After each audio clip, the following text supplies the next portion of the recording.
আসসালামু আলাইকুম সবাইকে। ভার্সিটি এডমিশন প্রিপারেশন 2024 রসায়নের প্রথম ক্লাসে, অর্গানিক কেমিস্ট্রির প্রথম ক্লাসে সবাইকে স্বাগত জানাচ্ছি।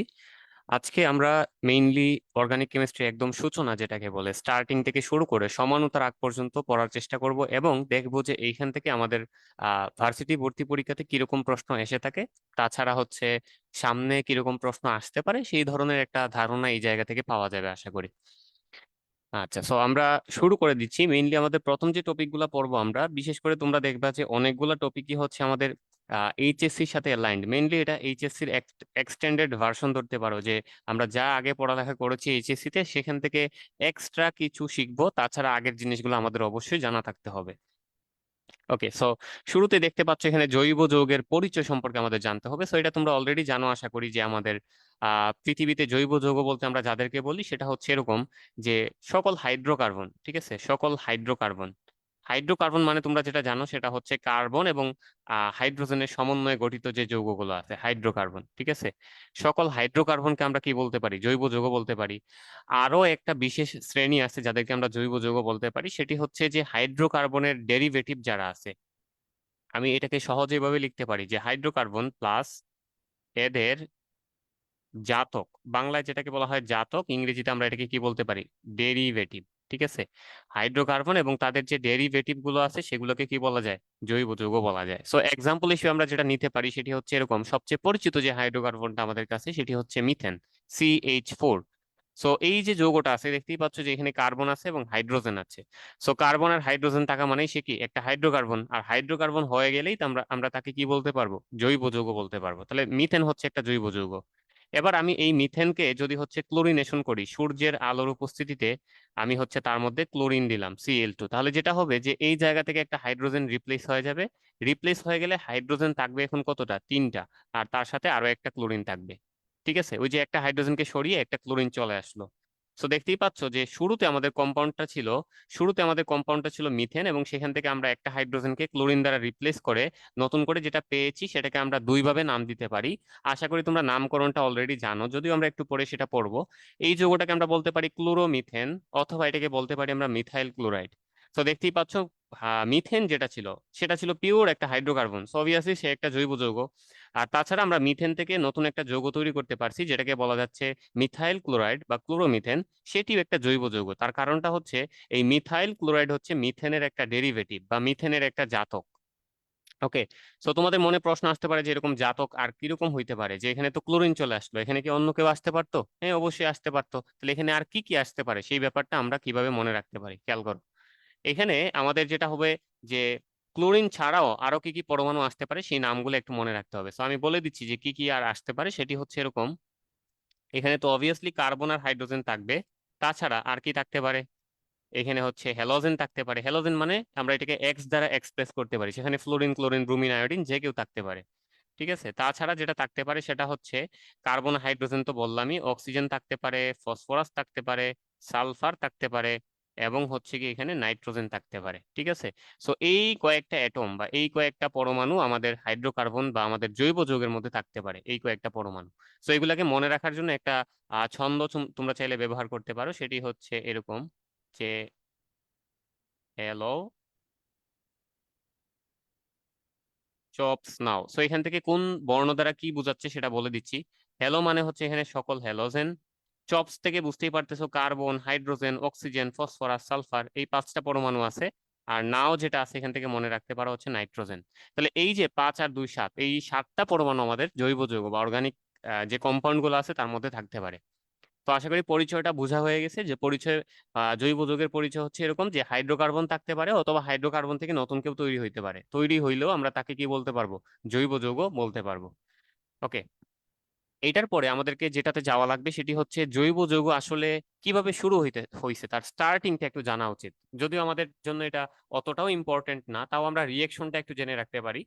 তো এখানে সবার প্রথম জৈব যৌগ নিয়ে কাজ করছিলেন হচ্ছে আমাদের বার্জিলিয়াস, ঠিক আছে। বার্জিলিয়াস যেটা বলছিলেন সেটি হচ্ছে, বার্জিলিয়াসের মতবাদটা যদি আমরা একটু মনে করার চেষ্টা করি, বার্জেলিয়াসের মতবাদ, উনি যে মতবাদটা দিছিলেন এটার বাংলা নাম ছিল হচ্ছে প্রাণ শক্তি মতবাদ, ঠিক আছে। বাংলা এটাকে বলা হয় কি? প্রাণ শক্তি মতবাদ। আর ইংলিশ এটাকে বলা হয় হচ্ছে ভাইটাল ফোর্স থিওরি। তো উনি যে মতবাদটা দিছিলেন সেটাকে বাংলায় বলা হয় প্রাণশক্তি মতবাদ, আর ইংলিশে বলা হয় হচ্ছে ভাইটাল ফোর্স থিওরি। তো সেই থিওরিটা কি ছিল, সেই থিওরিটা কি ছিল সেটাই আমাদের জানতে হবে। খুবই সিম্পল, এরকম উনি বলেছিলেন যে সজীব উদ্ভিদ, ঠিক আছে, সজীব উদ্ভিদ অথবা প্রাণী দেহ, আমি এটাকে এভাবে লিখে ফেলি, সজীব উদ্ভিদ অথবা প্রাণী দেহ, এই জায়গা থেকেই শুধুমাত্র জৈব যৌগ তৈরি হয়। উদ্ভিদ দেহ থেকে অথবা প্রাণী দেহ থেকে, এই দুটা জায়গা থেকে কি তৈরি হইতে পারে, জৈব যৌগ তৈরি হইতে পারে। এর বাইরে জৈব যৌগের কোনো সোর্স নাই, এই কথাটা প্রথম বলছেন হচ্ছে কে, বার্জেলিয়াস। সরি, হ্যাঁ, বার্জেলিয়াস, ঠিক আছে। তাহলে এইখান থেকে মনে রাখতে হবে যে প্রাণ শক্তি মতবাদ বা ভাইটাল ফোর্স থিওরিটা হচ্ছে সজীব উদ্ভিদ বা প্রাণী দেহ থেকে শুধুমাত্র কি হইতে পারে, জৈব যৌগ তৈরি হইতে পারে। আর কোনো জায়গা থেকে জৈব যৌগ তৈরি হইতে পারে না, এই কথাটা বলছেন বার্জেলিয়াস। এই যে সজীব উদ্ভিদ দেহ বা প্রাণী দেহ থেকে যে জৈব যৌগ তৈরি হচ্ছে, উনি ধারণা করছিলেন যে তাদের মধ্যে খুবই স্পেশাল একটা শক্তি কাজ করে। সেই শক্তিটাকে উনি নাম দিয়েছিলেন হচ্ছে ভাইটাল ফোর্স, মানে খুবই মূল্যবান একটা শক্তি এখানে আছে। সেটাকে প্রাণ শক্তি বা ভাইটাল ফোর্স নাম দিয়েছিলেন, এবং সেখান থেকে জৈব যৌগ তৈরি হয় উনি বলছিলেন। কিন্তু তার এই কথাটা সম্পূর্ণ সঠিক ছিল না। এটা হচ্ছে ভুল ছিল। এই ভুলটা প্রথম ধরেছিলেন হচ্ছে আমাদের ফ্রেডরিক হুইলার। কে ধরেছিলেন প্রথম? Frederick wheeler.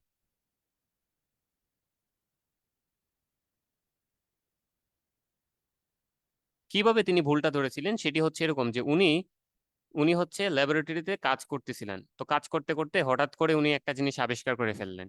কিরকম আবিষ্কারটা ছিল, এখানে মেইনলি এইভাবে কাজ করতেছিলেন, উনি হচ্ছে অ্যামোনিয়াম ক্লোরাইড নিয়ে কাজ করতেছিলেন, অ্যামোনিয়াম ক্লোরাইড NH4Cl। এইটার সাথে উনি হচ্ছে লেড সায়ানেটের একটা বিক্রিয়া করাচ্ছিলেন, লেড সায়ানেট, এই যে PbCnO2, এরকম একটা কম্পাউন্ড নিয়ে কাজ করতেছিলেন অ্যামোনিয়াম ক্লোরাইডের সাথে লেড সায়ানেট। সো বিক্রিয়া করার কারণে, এই দুজন বিক্রিয়া করার কারণে, খুবই সিম্পল একটা বিক্রিয়া, তোমরা এই যে এটাকে প্লাস এটাকে মাইনাস অংশে বিভক্ত করো, যদি এটাকে 2+ এন্ড এটাকে মাইনাস অংশে যদি বিভক্ত করো, তাহলে এখান থেকে যেটা তৈরি হবে সেটি হচ্ছে অ্যামোনিয়াম সায়ানেট তৈরি হয়ে যাবে, NH4CnO, এরকম একটা যৌগ তৈরি হবে এবং তার সাথে লেড ক্লোরাইড থাকবে। সো এই যে অ্যামোনিয়াম সায়ানেট যেটা আছে, উনি যেটা করলেন ওই জায়গাটাতে একটু হিট দিলেন, তাপ, অ্যামোনিয়াম সায়ানেট, এখানে তাপ দেওয়ার কারণে এই যৌগটার স্ট্রাকচার যেটা আছে এটা একটু চেঞ্জ হয়ে গেল। স্ট্রাকচারটা চেঞ্জ হয়ে কিরকম হইলো খেয়াল করো, এরকম হয়ে গেল যে NH2, carbon double bond oxygen, তারপরে আবার NH2, এরকম একটা স্ট্রাকচার হয়ে গেল। সো এই যে স্ট্রাকচারটা আছে এটাকে আমরা কি নাম দিই, এটাকে আমরা নাম দিই হচ্ছে ইউরিয়া। তোমাদের হয়তো অনেকের কাছে এটা পরিচিত, ইউরিয়া। সো উনি যখন কাজ করতেছিলেন খেয়াল করো, এই যে বাম পাশে যে যৌগটা আছে NH4CnO বা অ্যামোনিয়াম সায়ানেট, এটাতে প্লাস মাইনাস পোর্শন আছে এবং এটা হচ্ছে একটা ইনঅর্গানিক বা অজৈব যৌগ, এটা হচ্ছে একটা ইনঅর্গানিক কম্পাউন্ড। আর ডান পাশে যেটা তৈরি হয়েছে ইউরিয়া, এটা হচ্ছে একটা জৈব যৌগ বা অর্গানিক কম্পাউন্ড। সো দেখা যাচ্ছে যে ফ্রেডরিক হুইলার কি করলেন, একটা অজৈব যৌগ থেকে একটা জৈব যৌগ তৈরি করে ফেললেন। তার মানে বার্জেলিয়াস যে কথাটা বলেছিলেন যে সজীব উদ্ভিদ বা প্রাণী দেহ থেকেই শুধুমাত্র জৈব যৌগ তৈরি করা যায়, অজৈব কোনো উৎস থেকে জৈব যৌগ তৈরি করা যায় না, এই কথাটা কি আর কোনো সঠিক থাকলো বা এটার কোনো ভিত্তি ঠিক থাকলো? অবশ্যই না। এটা ভুল প্রমাণিত হয়ে গেল। সো ফ্রেডরিক হুইলার এসে এটা প্রথম প্রমাণ করলেন যে ইনঅর্গানিক যে সোর্সটা আছে বা অজৈব যে উৎসটা আছে, সেই অজৈব উৎস থেকেও আমরা চাইলে কি করতে পারি, জৈব যৌগ তৈরি করতে পারি। সো এখানে যে রিয়েকশনটা হয়েছে, এই যে এটাকে তাপ দেওয়ার কারণে এটা গঠন যে চেঞ্জ হয়ে গেছে, এটাকে তোমরা চাইলে মনে রাখতে পারো, এটাকে বাংলায় বলা হয় পুনর্বিন্যাস বিক্রিয়া। পুনর্বিন্যাস কেন বলতেছি, কারণ এটার গঠনটা চেঞ্জ হয়ে গেছে, তাপ দেওয়ার কারণে এটার গঠন কি হয়ে গেছে, পরিবর্তন হয়ে গেছে। সো এটাকে পুনর্বিন্যাস বিক্রিয়া বলতে পারি, অথবা এটাকে বলা যায় রিঅ্যারেঞ্জমেন্ট রিয়েকশন, রিঅ্যারেঞ্জমেন্ট, ঠিক আছে। এটাকে পুনর্বিন্যাস বিক্রিয়া বলা যায় অথবা রিঅ্যারেঞ্জমেন্ট রিয়েকশন বলা যায়। সো হোপফুলি বোঝা গেছে এই পর্যন্ত আমরা কি কি পড়লাম। শুধুমাত্র আমাদের জৈব যৌগের সূচনাটা কিভাবে হয়েছে এবং তার ডেফিনেশনটা কিরকম সেটা এখান থেকে দেখলাম, ঠিক আছে। এবার আসো জৈব যৌগের ক্লাসিফিকেশন, আমরা এখান থেকে ওই যে এত এত ডিটেলসে ক্লাসিফিকেশনে যাব না, আমরা কিছু হচ্ছে গুরুত্বপূর্ণ এক্সাম্পল দেখে ফেলবো, তাহলে তোমাদের জন্য বুঝতে ইজি হয়ে যাবে যে আসলে আমরা জৈব যৌগকে কয়টা ক্লাসে ক্লাসিফাই করতে পারি। ওকে, সো প্রথমেই আমরা জৈব যৌগকে দুই ভাগে ভাগ করব। প্রথমেই আমরা জৈব যৌগকে দুই ভাগে ভাগ করব। একটি হচ্ছে অ্যালিফেটিক জৈব যৌগ আর আরেকটা হচ্ছে অ্যারোমেটিক, ঠিক আছে। একটি হচ্ছে অ্যালিফেটিক জৈব যৌগ আর আরেকটা হচ্ছে অ্যারোমেটিক।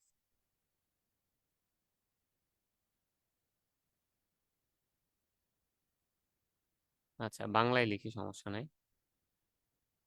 অ্যালিফেটিক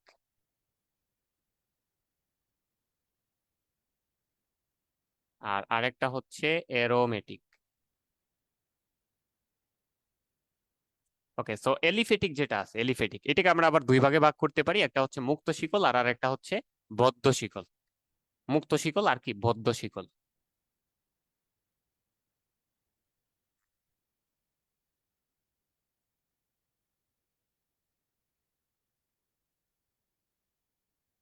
মুক্ত শিকল মানে কি, যে সেখানে যে তার যে দুইটা প্রান্ত থাকবে সেই দুটা প্রান্তের মধ্যে সরাসরি কোনো যোগাযোগ থাকবে না, এটা একটা ওপেন চেইন হবে, ওপেন মানে মুক্ত।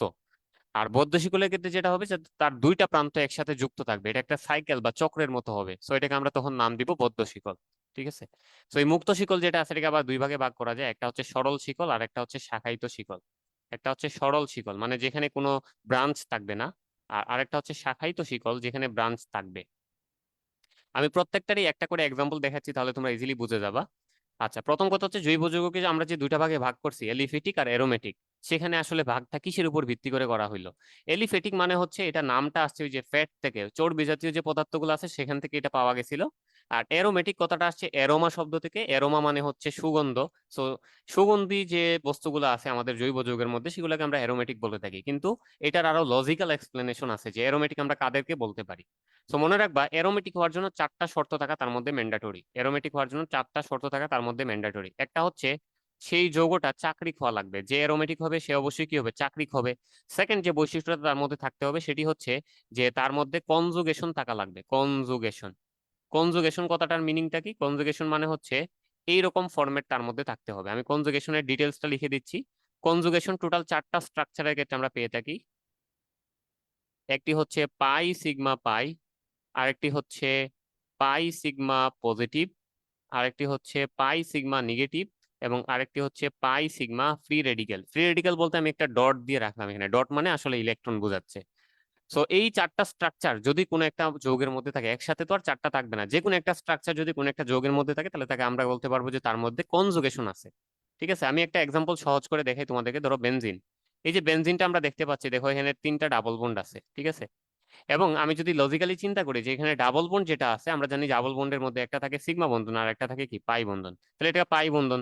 তারপরে দেখো পাই এর পরে কি একটা সিগমা বন্ধন আছে মানে সিঙ্গেল বন্ড, তারপরে আবার দেখো ডাবল বন্ড মানে এটা আরেকটা কি পাই বন্ধন। তো আমি এই যে জিনিসটা আছে এটাকে মুছে ফেলি, তাহলে তোমাদের আর কনফিউশন হবে না।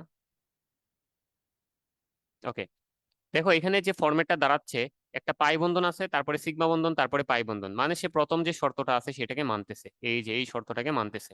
তো যেহেতু এই শর্তটা এই যৌগের মধ্যে পাওয়া যাচ্ছে, অবশ্যই আমরা বলতে পারবো যে তার মধ্যে কি আছে, কনজুগেশন আছে। ওকে, তার যে জিনিসটা তার মধ্যে থাকতে হবে সেটি হচ্ছে যৌগটাকে সমতলীয় হওয়া লাগবে। কেউ যদি হচ্ছে অ্যারোমেটিক হইতে হয় তাকে অবশ্যই কি হওয়া লাগবে, প্ল্যানার বা সমতলীয় হওয়া লাগবে, প্ল্যানার। 4 নাম্বার যে শর্তটা থাকা লাগবে তার মধ্যে সেটি হচ্ছে 4n+2 সংখ্যক, 4n+2 সংখ্যক পাই ইলেকট্রন থাকতে হবে, পাই ইলেকট্রন থাকতে হবে বা সঞ্চারণশীল পাই ইলেকট্রন থাকতে হবে। এই চারটা শর্ত যারা মানবে তাদেরকে আমরা অ্যারোমেটিক বলবো।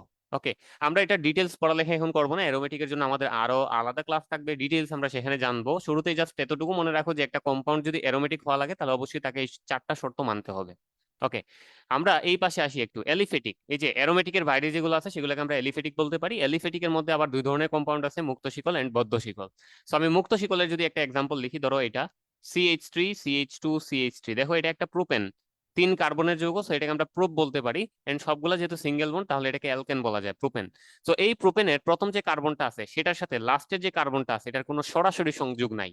ঠিক আছে, অন্য জনের উপর নির্ভর করে, এই যে মাঝখানের উপর ভায়া হয়ে তারপরে সংযুক্ত হয়েছে, সরাসরি কোনো সংযোগ নাই। তাহলে আমরা বলতে পারি যে এই কম্পাউন্ডটা একটা মুক্ত শিকল কম্পাউন্ড বা ওপেন চেইন। ঠিক আছে, বদ্ধ শিকল বলতে কি বোঝায়, যে তার দুইটা প্রান্ত একসাথে কানেক্টেড থাকবে। খেয়াল করো, এরকম একটা কম্পাউন্ড লিখলাম আমি, দেখো এটার প্রথম যে কার্বনটা আছে ঘুরে ঘুরে তুমি শেষ কার্বনের কাছে আসো, প্রথম কার্বন আর শেষ কার্বনের মধ্যে কি আছে, সরাসরি লিঙ্কেজ আছে বা সরাসরি সংযোগ আছে। এবং এটা একটা চক্রের মতো যৌগ, সো এটাকে আমরা কি বলতে পারি, বদ্ধ শিকল বা হচ্ছে ক্লোজড চেইন। ঠিক আছে, সো মুক্ত শিকল এন্ড বদ্ধ শিকলের এক্সাম্পল পেয়ে গেলাম। এবার আসো এই মুক্ত শিকল যেটা আছে এটা আবার দুই রকম হইতে পারে, সরল এবং কি শাখায়িত। তো সরল মানে হচ্ছে সেখানে কোনো ব্রাঞ্চ থাকবে না, যেমন ধরো এটা CH3 CH2 CH2 CH3, এটার মধ্যে কোনো ব্রাঞ্চ নাই, এটা একটা লম্বা একটা যৌগ। ঠিক আছে, একটা লম্বা চেইন, এখানে কোনো ব্রাঞ্চ নাই, তাহলে আমরা এটাকে বলতে পারি এটা একটা সরল শিকল জৈব যৌগ। আর আমি সাইডে আরেকটা যৌগ লিখতেছি, খেয়াল করো CH3 CH2। ঠিক আছে, এরকম আরেকটা যৌগ লিখলাম যেখানে আমি একটা ব্রাঞ্চ দিয়ে দিলাম, একটা ব্রাঞ্চ দিয়ে দিলাম। তাহলে এই দিকে খেয়াল করো, এটা ছিল একটা ধরে নাও একটা গাছের মতো, তার এইদিকে একটা ব্রাঞ্চ বা শাখা গজায় গেছে। ঠিক আছে, তাহলে এটা কি আর সরল শিকল থাকলো নাকি শাখায়িত শিকল হয়ে গেল? এটা একটা শাখায়িত শিকল কম্পাউন্ড হয়ে গেল। তাহলে আমরা দেখতে পাচ্ছি যে আমাদের এলিফেটিক যৌগগুলো মেইনলি দুই রকম হয় শুরুতে, একটা হচ্ছে মুক্ত শিকল আর একটা বদ্ধ শিকল। সেই মুক্ত শিকল আবার দুই রকম হইতে পারে, সরল এবং শাখায়িত। যেখানে ব্রাঞ্চ থাকবে না সেটা হচ্ছে সরল শিকল, আর যদি ব্রাঞ্চ থেকে যায় তাহলে সেটা হয়ে যাবে কি, শাখায়িত শিকল। ওকে, এবার আসো এই যে আমাদের সরল শিকল এবং শাখায়িত শিকল অথবা মুক্ত শিকল এবং বদ্ধ শিকল, সেই জিনিসগুলাকে আমরা আবার কি করতে পারি, দুইটা ক্লাসে ক্লাসিফাই করতে পারি। একটাকে বলা হয় সম্পৃক্ত জৈব যৌগ, আর আরেকটাকে বলা হয় কি, অসম্পৃক্ত জৈব যৌগ। একটাকে বলা যায় সম্পৃক্ত আর আরেকটাকে কি বলা যায়, অসম্পৃক্ত। ওকে, সো আমি বদ্ধ শিকলের আরো দুই একটা এক্সাম্পল এখান থেকে দেখাচ্ছি। একটা তো আমরা দেখলাম সাইক্লোপ্রোপেন, আরেকটা যদি কম্পাউন্ড দেখি আমরা, ধরো হচ্ছে এরকম একটা যৌগ লিখলাম CH2 দেন হচ্ছে এখানে অক্সিজেন দিয়ে দিলাম, ঠিক আছে, CH2 তারপর এখানে অক্সিজেন দিয়ে দিলাম। তো তোমরা যেটা জানো যে দুই কার্বনের যদি কোনো একটা যৌগ থাকে তাহলে সেখানে আমরা বলি তাকে ইথ। এবং এইটা মেইনলি হচ্ছে এখানে ডাবল বন্ড ছিল, সেই ডাবল বন্ড ভেঙে কি হয়েছে যে দুইটা সাইডে অক্সিজেনটা কানেক্ট হয়ে গেছে।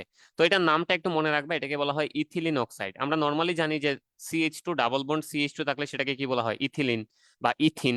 সো ওই ইথিলিনের সাথে যেহেতু একটা অক্সিজেন চলে আসছে, এটাকে আমরা কি নাম দিতে পারবো, ইথিলিন অক্সাইড। ওকে, সো এটা হচ্ছে একটা ইথিলিন অক্সাইড। আচ্ছা, আমরা দেখলাম যে এটা যেহেতু চাকরিক, আমরা এটাকে কি বলতে পারি, বদ্ধ শিকল জৈব যৌগ বলতে পারি। এবার আমি যেটা বলতেছিলাম সেটি হচ্ছে যে এই মুক্ত শিকল বদ্ধ শিকল দুইটাকে আবার দুইটা ক্লাসে ক্লাসিফাই করা যায়, একটা হচ্ছে সম্পৃক্ত জৈব যৌগ আর একটা হচ্ছে অসম্পৃক্ত জৈব যৌগ। তো সম্পৃক্ত জৈব যৌগ জিনিসটা কি খেয়াল করো। সম্পৃক্ত জৈব যৌগ হচ্ছে সেটা যেখানে আমাদের কার্বন কার্বন সিঙ্গেল বন্ড থাকবে, সবগুলা বন্ধন কি থাকবে, কার্বন কার্বন সিঙ্গেল বন্ড। তাহলে মনে রাখবা সম্পৃক্ত জৈব যৌগ হচ্ছে কার্বন কার্বন সিঙ্গেল বন্ড যুক্ত যারা আছে সবাই। যেমন আমরা এই পর্যন্ত অনেকগুলো এক্সাম্পল দেখছি, তার মধ্যে কিছু ছিল সম্পৃক্ত, কিছু ছিল সম্পৃক্ত। কি কোনগুলো সম্পৃক্ত ছিল খেয়াল করো, ধরো এটা CH3 CH2 CH2 CH3 এরকম। এখানে প্রত্যেকটা বন্ড, কার্বনের সাথে কার্বনের প্রত্যেকটা বন্ড অথবা কার্বনের সাথে হাইড্রোজেনের যে বন্ড গুলো আছে সবগুলো হচ্ছে সিঙ্গেল বন্ড। তো কার্বন কার্বন সিঙ্গেল বন্ড থাকলে আমরা সেটাকে কি ধরনের জৈব যৌগ বলতে পারবো, সম্পৃক্ত জৈব যৌগ। আচ্ছা, এটা কিন্তু এরকম সরল শিকলও হইতে পারে আবার চাকরিকও হইতে পারে। ধরো এরকমও হইতে পারতো যে CH2 CH2 দেন হচ্ছে এখানে আবার CH2। সো এরকম চাকরিক হইতে পারতো, ঠিক আছে, এটা চাকরিক হইতে পারতো। তো আমরা চাকরিক হইলেও তাকে কি নাম দিতে পারবো, যেহেতু সবগুলা সিঙ্গেল বন্ড তাহলে তাকে আমরা নাম দিতে পারবো সে হচ্ছে একটা সম্পৃক্ত জৈব যৌগ, ঠিক আছে। সো 4 কার্বনের চাকরিক যৌগ নরমালি এরকম আমাদের বর্গ আকৃতির হয়ে থাকে। সো এটাকে আমরা নাম দিতে পারি এটা একটা সাইক্লোবিউটেন। এখানে সবগুলাই সিঙ্গেল বন্ড এবং 4টা কার্বন আছে এজন্য সাইক্লোবিউটেন, ঠিক আছে। সবগুলাই সিঙ্গেল বন্ড এজন্য হচ্ছে সম্পৃক্ত জৈব যৌগ, আর 4 কার্বন থাকার কারণে সেটাকে আমরা বলতেছি হচ্ছে বিউটেন।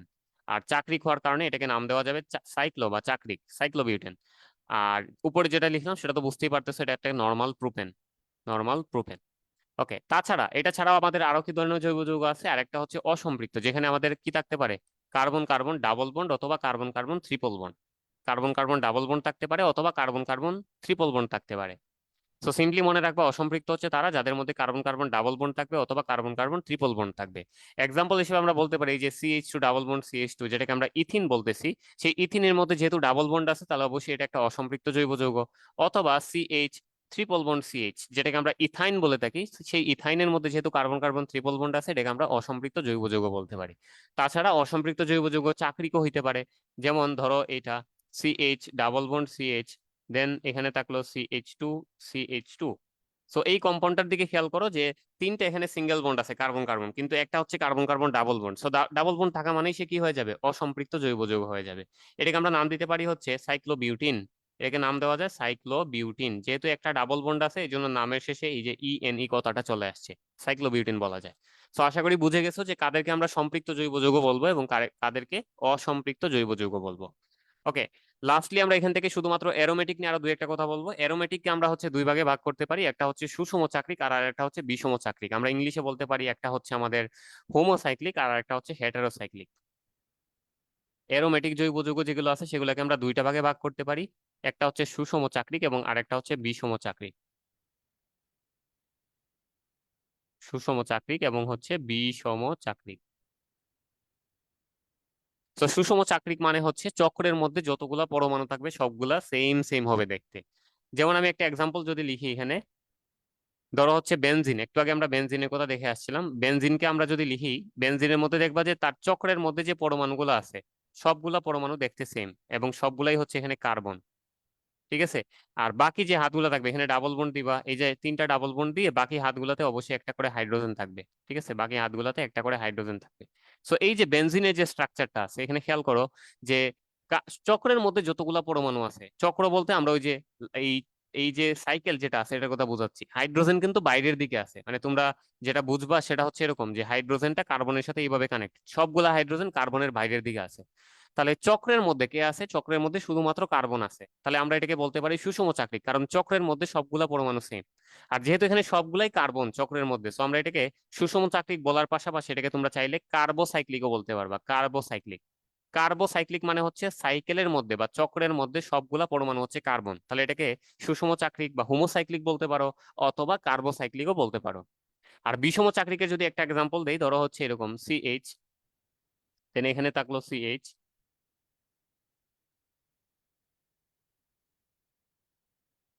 সো এই যে কম্পাউন্ডটা আছে, খেয়াল করো, এই যে কম্পাউন্ডটা আছে, এটার ক্ষেত্রে আমরা দেখতে পাচ্ছি যে চক্রের মধ্যে সবগুলা পরমাণু সেম না, পাঁচটা পরমাণু সেম, পাঁচটা কার্বন, কিন্তু ষষ্ঠ যে পরমাণুটা আছে সেটা হচ্ছে নাইট্রোজেন। এবং এই কম্পাউন্ডের নামটা একটু মনে রাখবা, এটাকে আমরা বলে থাকি হচ্ছে পিরিডিন। এটাকে আমরা কি বলে থাকি? পিরিডিন। তাহলে এই যে পিরিডিনের যে স্ট্রাকচারটা আছে এখানে, যেহেতু চক্রের মধ্যে সবগুলা পরমাণু সেম না, একটা ভিন্ন পরমাণু চলে আসছে, তাহলে আমরা এটাকে হেটারোসাইক্লিক জৈব যৌগ বলতে পারি। আর হেটারো মানেই হচ্ছে ভিন্ন, আমরা এটাকে বলতে পারি বাংলায় বিষম চাকরিক জৈব যৌগ। ঠিক আছে। সো আমরা কি পড়তেছিলাম এখানে? বিষম চাকরিক হচ্ছে এমন সব জৈব যৌগ যাদের মধ্যে কি থাকে, চক্রের মধ্যে সবগুলা পরমাণু সেম না থেকে ভিন্ন কোনো পরমাণু এসে যায়, সেগুলোকে আমরা নাম দিই বিষম চাকরিক জৈব যৌগ। এবং এটা বিষম চাকরিক হওয়া সত্ত্বেও কি ধরনের জৈব যৌগ? অ্যারোমেটিক। সো এরকম বিষম চাকরিক অ্যারোমেটিক যৌগ আরো কয়েকটা আছে, সেগুলোর নামটা একটু মনে রাখতে হবে। আর কি কি আছে সেখানে? আমাদের আরো একটা কম্পাউন্ড আছে যেটাকে আমরা বলে থাকি ফিউরান। আমি নামগুলো একটু লিখে দিচ্ছি, ফিউরান। আরো একটা কম্পাউন্ড আছে যেটাকে আমরা বলে থাকি থায়োফিন, থায়োফিন। এবং আরো একটা কম্পাউন্ড আছে যেটাকে বলা হয় পাইরুল, পাইরুল। ঠিক আছে। তো তোমাদের কাজ হচ্ছে এই তিনটা যৌগের নাম মনে রাখা। তিনটা বলতে এখানে টোটাল চারটা আছে, পিরিডিন, ফিউরান, থায়োফিন, পাইরুল। এই চারটা যৌগকে আমরা বলে থাকি বিষম চাকরিক অ্যারোমেটিক জৈব যৌগ। এমসিকিউ এর জন্য খুবই ইম্পর্টেন্ট, যে অনেক সময় চলে আসে নিচের কোনটি বিষম চাকরিক জৈব যৌগ, বিষম চাকরিক অ্যারোমেটিক জৈব যৌগ। আনসার হবে এই চারটার মধ্যে যে কোনো একটা, ফিউরান, থায়োফিন, পাইরুল অথবা কি পিরিডিন। হোপফুলি এই পর্যন্ত বোঝা গেছে।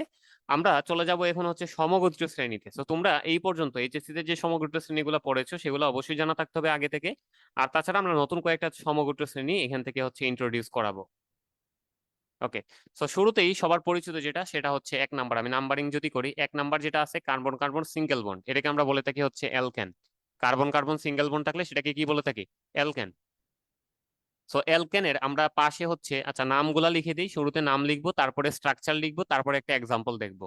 তো প্রথমে আমরা যেটা পড়তেছি সেটা হচ্ছে অ্যালকেন। অ্যালকেনের ক্ষেত্রে, অ্যালকেনের ক্ষেত্রে আমরা যেটা পেলাম সেটা হচ্ছে তার তার যে পরিচয় সেটি হচ্ছে কার্বন কার্বন সিঙ্গেল বন্ড, এবং কার্বনের বাকি হাতগুলা হচ্ছে ফাঁকা থাকে। আর এটার একটা এক্সাম্পল যদি দেখি আমরা, ধরো হচ্ছে CH3, CH3 ফাঁকা আছে, ফাঁকা থাকে বলতে সেখানে অন্য কোনো অ্যাটম থাকবে আর কি।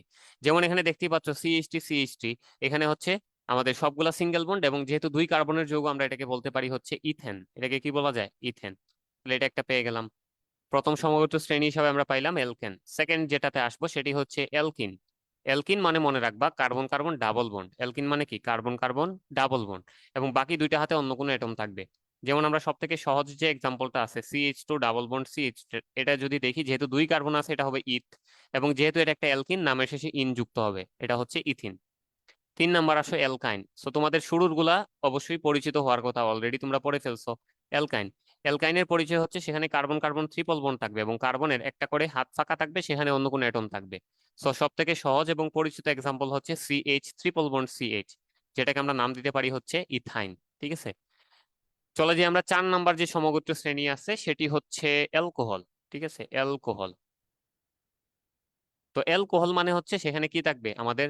অ্যালকোহল মানে হচ্ছে সেখানে কার্বনের সাথে OH কানেক্টেড থাকবে, হাইড্রোক্সিল যে মূলকটা আছে সেটা কানেক্টেড থাকবে। তো সেই অ্যালকোহলের আবার ক্লাসিফিকেশন আছে। আমরা অ্যালকোহলকে মেইনলি তিনটা পার্টে ডিভাইড করতে পারি। অ্যালকোহলকে তিনটা পার্টে ডিভাইড করতে পারি। একটা হচ্ছে প্রাইমারি অ্যালকোহল, আর একটা হচ্ছে সেকেন্ডারি অ্যালকোহল, এবং আরেকটা হচ্ছে টারশিয়ারি অ্যালকোহল। ঠিক আছে। একটা হচ্ছে প্রাইমারি, বা এটাকে বলা যায় হচ্ছে 1 ডিগ্রি অ্যালকোহল। আরেকটা হচ্ছে সেকেন্ডারি, বা এটাকে বলা যায় 2 ডিগ্রি অ্যালকোহল। এবং আরেকটা হচ্ছে টারশিয়ারি, বা এটাকে বলা যায় হচ্ছে 3 ডিগ্রি অ্যালকোহল। সো এই তিনটা টাইপের অ্যালকোহল হয়ে থাকে।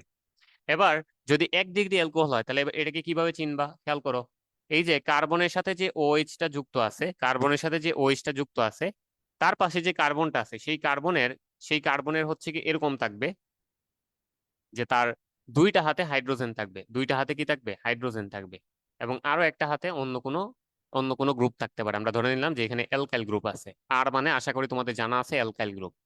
আচ্ছা, তো এটাকে আমরা কেন 1 ডিগ্রি বলতেছি, খেয়াল করো এটাকে কেন আমরা 1 ডিগ্রি বলতেছি। এখানে মেইনলি আমাদের কার্যকরী মূলক হচ্ছে OH বা হাইড্রোক্সিল মূলক, এটা দেখে আমরা বুঝে গেছি যে এটা একটা অ্যালকোহল। সো এই অ্যালকোহলটা যে কার্বনের সাথে কানেক্টেড আছে, এই অ্যালকোহলটা যে কার্বনের সাথে কানেক্টেড আছে, সেই কার্বনটা সরাসরি আর কয়টা কার্বনের সাথে যুক্ত আছে, দেখো এই কার্বনের এই যে কার্বনটা আছে, এর দুই দিকে হচ্ছে দুইটা হাইড্রোজেন, আর একদিকে আছে অ্যালকাইল গ্রুপ। অ্যালকাইল গ্রুপ মানে কি, সেখানে অবশ্যই কার্বন আছে। তাহলে আমরা এইভাবে বলতে পারি কার্যকরী মূলক হচ্ছে এখানে OH। OH যে কার্বনের সাথে যুক্ত আছে, সেই কার্বন সরাসরি আর মাত্র একটা কার্বনের সাথে যুক্ত আছে। এই জন্য আমরা এই অ্যালকোহলটাকে নাম দিচ্ছি এটা একটা 1 ডিগ্রি অ্যালকোহল। ঠিক আছে, এটা কি একটা 1 ডিগ্রি অ্যালকোহল। তো আশা করি এটা বুঝে গেছো, এটা আরো ক্লিয়ারলি বুঝে যাবো আমরা যদি 2 ডিগ্রি অ্যালকোহলের এক্সাম্পল দেখি। সো 2 ডিগ্রি মানে হচ্ছে এরকম থাকবে, অবশ্যই এখানে OH থাকবে, এন্ড তার একটা সাইডে হাইড্রোজেন থাকবে, আর দুইটা হাতে হচ্ছে অ্যালকাইল গ্রুপ থাকবে। ঠিক আছে, এবার খেয়াল করো এখানে যে OH-টা আছে সেটা হচ্ছে আমাদের আগের মতো কার্যকরীমূলক। তার পাশে যে কার্বনটা আছে, তার পাশে যে কার্বনটা আছে, এই কার্বন, এইটা সরাসরি এখন কয়টা কার্বনের সাথে যুক্ত আছে, দেখো বাম পাশে একটা এন্ড নিচের দিকে আরেকটা। তাহলে কার্যকরীমূলক যে কার্বনের সাথে যুক্ত আছে, সেই কার্বন সরাসরি অন্য আরো দুইটা কার্বনের সাথে যুক্ত আছে, তাহলে এটাকে আমরা বলতে পারি 2 ডিগ্রি অ্যালকোহল। ঠিক আছে, সিমিলারলি টারশিয়ারি অ্যালকোহলের ব্যাপারটা যদি বলে থাকি, টারশিয়ারি অ্যালকোহল, তো এটা হচ্ছে এরকম যে OH যে কার্বনের সাথে যুক্ত আছে, সেই কার্বন সরাসরি আরো তিনটা কার্বনের সাথে যুক্ত আছে, সেই কার্বন সরাসরি আর কতটা কার্বনের সাথে যুক্ত আছে, তিনটা। দেখো উপরের দিকে একটা কার্বন, উপরের দিকে একটা কার্বন, বাম পাশে আর একটা কার্বন, এন্ড নিচের দিকে আর একটা কার্বন। তাহলে কার্যকরী মূলক যে কার্বনের সাথে যুক্ত আছে সেটা সরাসরি আরো তিনটা কার্বনের সাথে সরাসরি কানেক্টেড। তাহলে আমরা এটাকে বলতে পারি 3 ডিগ্রি অ্যালকোহল বা টারশিয়ারি অ্যালকোহল। সো এটা হচ্ছে অ্যালকোহলের যে সমগোত্র শ্রেণী, এটা সেটা সেটা আমরা দেখতে পাচ্ছি যে 3 রকম অ্যালকোহল হইতে পারে, প্রাইমারি, সেকেন্ডারি এন্ড হচ্ছে কি টারশিয়ারি। ওকে, 5 নাম্বার আমরা যে সমগোত্র শ্রেণীতে চলে যাব সেটি হচ্ছে অ্যালকাইল হ্যালাইড। 5 নাম্বার হচ্ছে অ্যালকাইল হ্যালাইড। নাম দেখে বুঝতে পারতেছো সেখানে অ্যালকেনের একটা টাচ থাকবে আর সাথে হ্যালোজেন থাকবে। সো মনে রাখবা এটার স্ট্রাকচারটা থাকবে এরকম যে R X, আর মানে হচ্ছে অ্যালকাইল গ্রুপ আর এক্স মানে হ্যালোজেন। সো অ্যালকাইল গ্রুপ এবং হ্যালোজেন যদি একসাথে বন্ডেড থাকে সেটাকে আমরা নাম দেবো অ্যালকাইল হ্যালাইড। যেমন একটা এক্সাম্পল যদি দেখি, এই যে শুরুতে দেখে আসছিলাম আমরা CH3, তার সাথে ছিল Cl। সো এই যে CH3 যেটা আছে সেটা হচ্ছে মিথাইল গ্রুপ বা একটা অ্যালকাইল গ্রুপ, এবং তার সাথে একটা ক্লোরিন বা হ্যালোজেন আছে। সো আমরা এটাকে বলতে পারি এটা একটা অ্যালকাইল হ্যালাইড, এবং স্পেসিফিক্যালি এটার নাম হবে মিথাইল ক্লোরাইড। এটাকে আমরা বলতে পারি কি মিথাইল ক্লোরাইড। এরকম আরো অনেক অ্যালকাইল গ্রুপ থাকতে পারে, এবং তাদের সাথে হ্যালোজেন থাকলেই আমরা নাম দিয়ে দিব হচ্ছে অ্যালকাইল হ্যালাইড। ওকে, 6 নাম্বার আমরা যে সমগোত্র শ্রেণীটা দেখবো সেটি হচ্ছে অ্যালডিহাইড। তো অ্যালডিহাইডের যে স্ট্রাকচারটা সেটা হচ্ছে এরকম যে অ্যালকাইল গ্রুপের সাথে আমাদের কি থাকবে, CHO, এই গ্রুপটা থাকবে CHO, এটাই হচ্ছে অ্যালডিহাইডের পরিচয়। CHO থাকলেই আমরা সেটাকে কি বলবো, অ্যালডিহাইড। সো এটা যদি একটা স্পেসিফিক এক্সাম্পল আমরা দেখি, ধরো হচ্ছে এরকম আছে CH3, CH2, CHO। তো এখানে টোটাল যেহেতু তিনটা কার্বন আছে, এন্ড অ্যালডিহাইডের যে ফাংশনাল গ্রুপ বা কার্যকরী মূলক CHO আছে, সো আমরা এটাকে অ্যালডিহাইড বলতে পারি, এবং 3 কার্বনের অ্যালডিহাইড হওয়ার কারণে এটার নাম হয়ে যাবে প্রোপানেল। ঠিক আছে, আরো স্পেসিফিক্যালি নাম দিলে এটার নাম হবে প্রোপ 1L। আমরা নামকরণ অবশ্যই পরবর্তীতে পাবো। সো আপাতত মনে রাখো 3 কার্বন হওয়ার কারণে প্রোপ, এবং যেহেতু এখানকার আমাদের ফাংশনাল গ্রুপ বা কার্যকরী মূলকটা 1 নাম্বার কার্বনেই আছে, সো আমরা এটাকে বলতে পারি প্রোপ 1L। ঠিক আছে, 7 নাম্বার যে সমগোত্র শ্রেণীটা আমরা পাবো সেটি হচ্ছে কিটোন। ঠিক আছে, অ্যালডিহাইডের পরে যেটা পাইলাম সেটি হচ্ছে কিটোন। তো কিটোনের স্ট্রাকচারটা হচ্ছে এরকম, কার্বন ডাবল বন্ড অক্সিজেন থাকবে, এবং তার দুই পাশে দুইটা অ্যালকাইল গ্রুপ থাকবে। সেগুলো চাইলে সিমিলারও হইতে পারে, ডিফারেন্টও হইতে পারে। আমরা ধরে নিলাম সে এই যে দুই সাইডে যে দুইটা অ্যালকাইল গ্রুপ আছে তারা ডিফারেন্ট। সো এটার স্ট্রাকচার যদি লিখি আমি, দেখো CH3, C double bond, and এই পাশে আমি একটা ইথাইল গ্রুপ নিয়ে নিলাম। ইথাইল গ্রুপ আশা করি সবার জানা আছে যে CH2, CH3। সো এই যে কম্পাউন্ডটা আছে এটাকে আমরা কি নাম দিতে পারি, যেহেতু এটা 4 কার্বনের কিটোন, সো 4 কার্বন হওয়ার কারণে শুরুতেই নাম চলে আসবে কি, বিউট। আর যেহেতু আমরা নাম্বারিং করলে এদিক থেকে কাছাকাছি পাচ্ছি আমাদের কার্বন ডাবল বন্ড অক্সিজেনটা, তাহলে অবশ্যই বাম পাশ থেকে নাম্বারিং করব। 2 নাম্বার কার্বনে আমাদের এই যে কিটোনের যে কার্যকরী গ্রুপটা আছে, কার্যকরী মূলক যেটা আছে, কার্বন ডাবল বন্ড অক্সিজেন সেটা আছে। সো আমরা এটাকে বলতে পারি বিউট 2, এবং কিটোনের নামে শেষে আমরা জানি অলরেডি অন যুক্ত হয়, ONE। তাহলে এটাকে নাম দেওয়া যাবে বিউট 2 অন। ওকে, এরপরে আমরা হচ্ছে চলে আসি 8 নাম্বারে, সেটি হচ্ছে কার্বক্সিলিক অ্যাসিড। Carboxylic acid. তো কার্বক্সিলিক অ্যাসিডের যে স্ট্রাকচারটা সেটি হচ্ছে এরকম যে আমাদের কার্বন থাকবে এই যে এখানে ধরো একটা অ্যালকাইল গ্রুপ থাকবে, তার সাথে এই যে কার্বন ডাবল বন্ড অক্সিজেন এবং তার সাথে OH থাকবে। সো অ্যাসিডের যে কার্বক্সিলিক অ্যাসিডের যে ফাংশনাল গ্রুপ সেটি হচ্ছে এটি COOH। তাহলে এখান থেকে আমরা একটা স্পেসিফিক এক্সাম্পল যদি দেখি, ধরো CH3COOH, এখানে যেহেতু দুইটা কার্বন আছে টোটাল, আমরা এটাকে বলতে পারি ইথ। এবং যেহেতু এটা একটা কার্বক্সিলিক অ্যাসিড, এটার নাম হয়ে যাবে ইথানোয়িক অ্যাসিড। ইথানোয়িক অ্যাসিড, ঠিক আছে, এটার নাম হয়ে যাবে ইথানোয়িক অ্যাসিড। সো হোপফুলি বুঝতে পেরেছো, এই কয়েকটা তোমাদের ইন্টার লেভেলে অলরেডি পড়ে ফেলছো এইচএসসি তে। আচ্ছা, আমরা 9 নাম্বার যেটাতে যাব সেটি হচ্ছে ইথার। ইথারও একটা সমগোত্রীয় শ্রেণী, ইথার। তো ইথারের স্ট্রাকচারটা হচ্ছে এরকম, মাঝখানে অক্সিজেন থাকবে এবং দুই পাশে দুইটা অ্যালকাইল গ্রুপ থাকবে। সো সেই দুইটা অ্যালকাইল গ্রুপ সিমিলার হইতে পারে অথবা ডিফারেন্ট হইতে পারে, আমরা ধরে নিলাম এখানে ডিফারেন্ট আছে। তাহলে আমরা যদি এখান থেকে একটা স্পেসিফিক এক্সাম্পল দেখি, CH3CO CH3, এখানে দেখতেই পাচ্ছ দুই পাশে মিথাইল গ্রুপ আছে। আমরা এটাকে দুই ভাবে নামকরণ করতে পারি, আমি নামগুলো আপাতত লিখে দিচ্ছি, একটু পরে আমরা নামকরণ সিস্টেমটা শিখে যাব। সো এটার নাম দেওয়া যায় হচ্ছে ডাই মিথাইল ইথার। যেহেতু দুইটা মিথাইল গ্রুপ আছে এবং এটা একটা ইথার ফাংশনাল গ্রুপ ধারণ করে, আমরা এটাকে নাম দিতে পারি ডাই মিথাইল ইথার, অথবা এটাকে বলা যায় হচ্ছে মিথক্সি ইথেন। এটাকে বলা যায় হচ্ছে মিথক্সি ইথেন, ঠিক আছে। 10 নাম্বার আমরা যে ফাংশনাল গ্রুপ বা আমরা যে সমগোত্র শ্রেণীটা এখানে পাবো সেটি হচ্ছে এমিন। সো এমিনের ক্ষেত্রে স্ট্রাকচারটা এরকম থাকে RNH2, অর্থাৎ NH2 এর সাথে কোন একটা অ্যালকাইল গ্রুপ থাকতে পারে, ঠিক আছে। সো আমরা এখান থেকে যদি একটা স্পেসিফিক এক্সাম্পল দেখি, ধরো হচ্ছে এটা CH3NH2, এটাকে আমরা নাম দিতে পারি কি মিথাইল এমিন। এটাকে নাম দেওয়া যায় মিথাইল এমিন, যেহেতু এখানে মিথাইল গ্রুপ আছে এবং এমিনের কার্যকরী মূলক আছে, সো এটাকে বলা যায় মিথাইল এমিন। আচ্ছা, এখন এই যে এমিনের যে ব্যাপারটা, সেটাও এইটাও আবার হচ্ছে অ্যালকোহলের মতো আমরা এটাকে ক্লাসিফাই করতে পারি। দেখো এখানে যে নাইট্রোজেন যেটা আছে, নাইট্রোজেন, সেই নাইট্রোজেনটা সরাসরি কতটা কার্বনের সাথে কানেক্টেড আছে, মাত্র একটার সাথে, তাহলে এটাকে আমরা বলতে পারি 1 ডিগ্রি এমিন। 1 ডিগ্রি এমিন। এটা আর কি কি হইতে পারে, 2 ডিগ্রি হইতে পারে, 3 ডিগ্রিও হইতে পারে, 4 ডিগ্রিও হইতে পারে। তো আমি 2 ডিগ্রি এমিন যদি লিখতে চাই, খেয়াল করো, এখানে নাইট্রোজেনের সাথে দুইটা আর থাকবে এবং তার সাথে সাথে একটা হাইড্রোজেন থাকবে। আমরা তো জানি যে নাইট্রোজেনের হচ্ছে যোজনী 3 বা তিনটা হাত দ্বারা সে কানেক্টেড হইতে পারে, দুইটা হাতে অ্যালকাইল গ্রুপ থাকবে এবং একটা হাতে হাইড্রোজেন থাকবে। তখন আমরা এটাকে নাম দিতে পারবো হচ্ছে 2 ডিগ্রি এমিন, ঠিক আছে। তাছাড়া নাইট্রোজেনের তিনটা হাতেই যদি তিনটা আর থেকে যায়, তাহলে এটাকে বলা যাবে হচ্ছে 3 ডিগ্রি এমিন, 3 ডিগ্রি এমিন।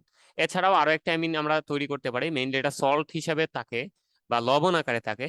আমরা জানি যে নাইট্রোজেনের এখানে কি থাকে, লোন পেয়ার ইলেকট্রন থাকে। সো এইটা দ্বারা সে মনে করো একটা আর এর সাথে সন্নিবেশ সমযোজী বন্ধন দ্বারা আবদ্ধ, একই সাথে তার এখানে আরো তিনটা আর আগে থেকে আছে। সো হাত কি হয়ে গেল, এক্সট্রা। সো এখানে নাইট্রোজেনের উপরে একটা পজিটিভ চার্জ চলে আসবে।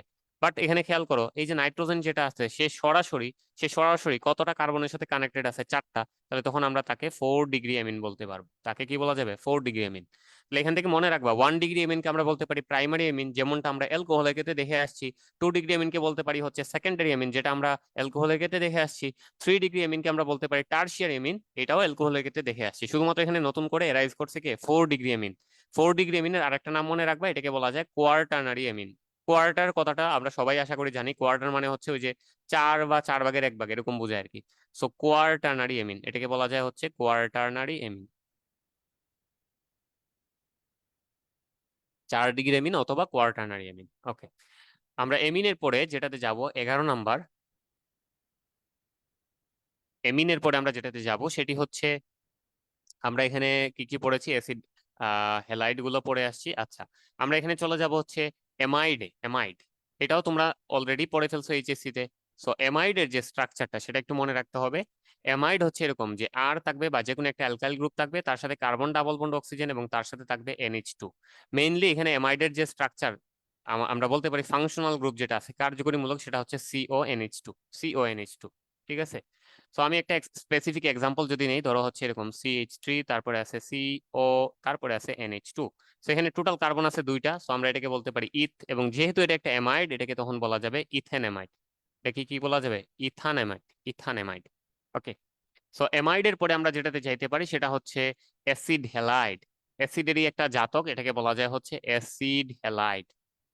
নাম দেখে বুঝতে পারতেছো সেখানে অ্যাসিড থেকে নতুন করে হ্যালোজেন কোনোভাবে এখানে ইন্ট্রোডিউস হবে। সো অ্যাসিড হ্যালাইডের যে স্ট্রাকচারটা সেটা হচ্ছে এরকম RCO এন্ড এখানে থাকবে X। দেখো এই জায়গাটাতে কার্বন ডাবল বন্ড অক্সিজেনের সাইডে অ্যাসিড হিসেবে যদি থাকতো, তাহলে এখানে কি থাকতো, OH। OH কে সরিয়ে এখন যেহেতু হ্যালোজেন আসছে, এটাকে আমরা নাম দিতে পারি হচ্ছে অ্যাসিড হ্যালাইড। সো আমরা এখান থেকেও কয়েকটা একটা স্পেসিফিক এক্সাম্পল চাইলে দেখতে পারি। এটাকে অ্যাসিড হ্যালাইডও বলা যায় অথবা অ্যাসাইল হ্যালাইডও বলা যায়। আমরা এটাকে ধরো এখানে ক্লোরিন নিয়ে আসলাম, ঠিক আছে। সো এইটাকে আমরা একটা অ্যাসিড ডেরিভেটিভ বা অ্যাসিড হ্যালাইড বলতে পারি। আচ্ছা, 13 নাম্বার আমরা যে সমগোত্র শ্রেণীটা দেখতে পারি সেটি হচ্ছে এস্টার। এটাও অ্যাসিডের একটা ডেরিভেটিভ, এস্টার। সো এস্টারের স্ট্রাকচারটা হচ্ছে এরকম, একটা অ্যালকাইল গ্রুপ থাকবে, তারপরে হচ্ছে এখানে কার্বন ডাবল বন্ড অক্সিজেন থাকবে, এবং তারপরে যেটা হবে যে এখানে আবার আবার যেটা হবে যে এখানে অক্সিজেন থাকবে, এবং তারপরে হচ্ছে আর থাকবে। সো তোমরা যেটা করতে পারো সংক্ষেপে এভাবে পড়তে পারো, এস্টার মানে হচ্ছে আর সি ডাবল আর। ঠিক আছে, তো মেইনলি এখানে ফাংশনাল গ্রুপ কোনটা, এই যে সি ডাবল আর। বুঝতেই পারতো এটা অ্যাসিড ছিল, ওই অ্যাসিডের হচ্ছে হাইড্রোজেনটাকে রিপ্লেস করে কে চলে আসছে, অ্যালকাইল গ্রুপ চলে আসছে। সো এটাকে আমরা এস্টার বলতে পারি, এন্ড এইটারও স্পেসিফিক এক্সাম্পল চাইলে দেখতে পারো। CH3 COO, এখানে মনে করো আবার CH3 আছে। একইভাবে আমরা 14 নাম্বার যে সমগোত্র শ্রেণীটা দেখবো সেটা হচ্ছে অ্যাসিড এনহাইড্রাইড। অ্যাসিড এনহাইড্রাইড, এনহাইড্রাইড। সো এনহাইড্রাইড কথাটা থেকে তোমাদের মাথায় আসতে হবে যে এখান থেকে পানি অপসারণ করা হয়েছে, কোনোভাবে পানি অপসারণ করা হয়েছে। আচ্ছা, সো এটার স্ট্রাকচারটা কিরকম খেয়াল করো, এরকম থাকবে যে আর, তারপরে সি থাকবে, তারপরে ডাবল বন্ড, মাঝখানে আবার একটা অক্সিজেন, তারপরে আবার কার্বন ডাবল বন্ড অক্সিজেন, তার সাথে হচ্ছে আর। ঠিক আছে, সো এখানে মেইনলি দুইটা অ্যাসিড গ্রুপ ছিল, মাঝখান থেকে পানি অপসারিত হয়ে এটা তৈরি হয়ে গেছে। সো যারা হচ্ছে একটু ভুলে গেছো বা মনে পড়তেছে না তাদের জন্য আমি আবার একটু বলে দিচ্ছি এটা কিভাবে তৈরি হয়েছে। আমাদের কাছে দুইটা অ্যাসিড গ্রুপ থাকতে হবে। তাহলে আমরা একটা অ্যাসিড নিলাম মনে করো এরকম, আরো একটা অ্যাসিড নিতে হবে, সেটাকে আমি একটু উল্টা করে লিখলাম, ঠিক আছে, এরকম লিখলাম, একটু উল্টা করে লিখলাম। তো এখন যেটা হবে এই যে এই জায়গাটা থেকে একটা থেকে যাবে হাইড্রোজেন আর আরেকটা থেকে যাবে OH, বের হয়ে চলে যাবে। সো বের হয়ে যদি চলে যায় এইটুকু বাদ গেলে কি থাকবে এখানে, এই যে লিখে দিচ্ছি -H2, পানি বের হয়ে চলে যাচ্ছে। তাহলে এখানে থাকবে হচ্ছে RCO, তারপরে O, তারপরে আবার হচ্ছে গিয়ে সি ডাবল বন্ড ও, তারপরে আবার আর। তাহলে এইটাই হচ্ছে আমাদের সেই অ্যাসিড অ্যানহাইড্রাইড। এটারও চাইলে এখান থেকে স্পেসিফিক এক্সাম্পল চাইলে লিখতে পারো, আশা করি পারবা, এটার দরকার নেই। ওকে, আমরা 14 নাম্বারের পরে চলে যাচ্ছি হচ্ছে 15 নাম্বারে। 15 নাম্বারে সেটি হচ্ছে অ্যালকাইল সায়ানাইড। অ্যালকাইল সায়ানাইড বা অ্যালকাইল নাইট্রাইলও বলতে পারো, অ্যালকাইল সায়ানাইড, অর এটাকে আমরা নাম দিতে পারি হচ্ছে অ্যালকাইল নাইট্রাইল। তো মনে রাখবা, সায়ানাইড বা নাইট্রাইল বলতে আমরা এটাকে বুঝাই কার্বন, নাইট্রাইল বা সায়ানাইড বলতে আমরা এটাকে বুঝাই carbon triple bond nitrogen. And কার্বনের ওই যে একটা হাত ফাঁকা আছে সেখানে একটা অ্যালকাইল গ্রুপ যদি কানেক্ট করে দিই তাহলে পুরোটাকে আমরা বলতে পারবো অ্যালকাইল নাইট্রাইল বা অ্যালকাইল সায়ানাইড। মেইনলি এখানে ফাংশনাল গ্রুপ হচ্ছে এটা কার্বন ট্রিপল বন্ড নাইট্রোজেন। তো এখান থেকে আমরা চাইলে স্পেসিফিক এক্সাম্পল লিখতে পারি, এই যে CH3 C triple bond N। ওকে, 15 নাম্বারের পরে আমরা যেটাতে যাইতে পারি সেটি হচ্ছে 16 নাম্বার। আমরা কি কি পড়লাম, অ্যালকাইল সায়ানাইড বা অ্যালকাইল নাইট্রাইল পড়ে ফেলছি। এবার যেটা পড়া যায় সেটা হচ্ছে সালফোনিক অ্যাসিড। সালফোনিক অ্যাসিড,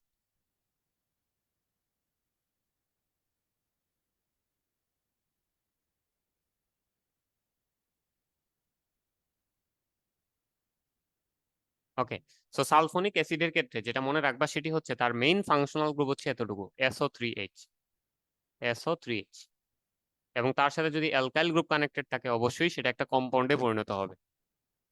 এবং এটারও স্ট্রাকচারটা জেনে রাখতে পারো চাইলে, স্ট্রাকচারটা হচ্ছে এরকম যে সালফারের সাথে একটা অক্সিজেন থাকবে সিঙ্গেল বন্ডেড এবং তার সাথে হাইড্রোজেন থাকবে। টোটাল কয়টা অক্সিজেন আছে এখানে, তিনটা। সো একটা থাকবে সিঙ্গেল বন্ডেড, আর দুইটা থাকবে হচ্ছে সন্নিবেশ সমযোজী বন্ধন দ্বারা আবদ্ধ। দুইটা থাকবে সন্নিবেশ সমযোজী বন্ধন দ্বারা আবদ্ধ, আর তার সাথে তো অবশ্যই একটা অ্যালকাইল গ্রুপ আছে। সো এটাই হচ্ছে SO3H এর আমাদের স্ট্রাকচার।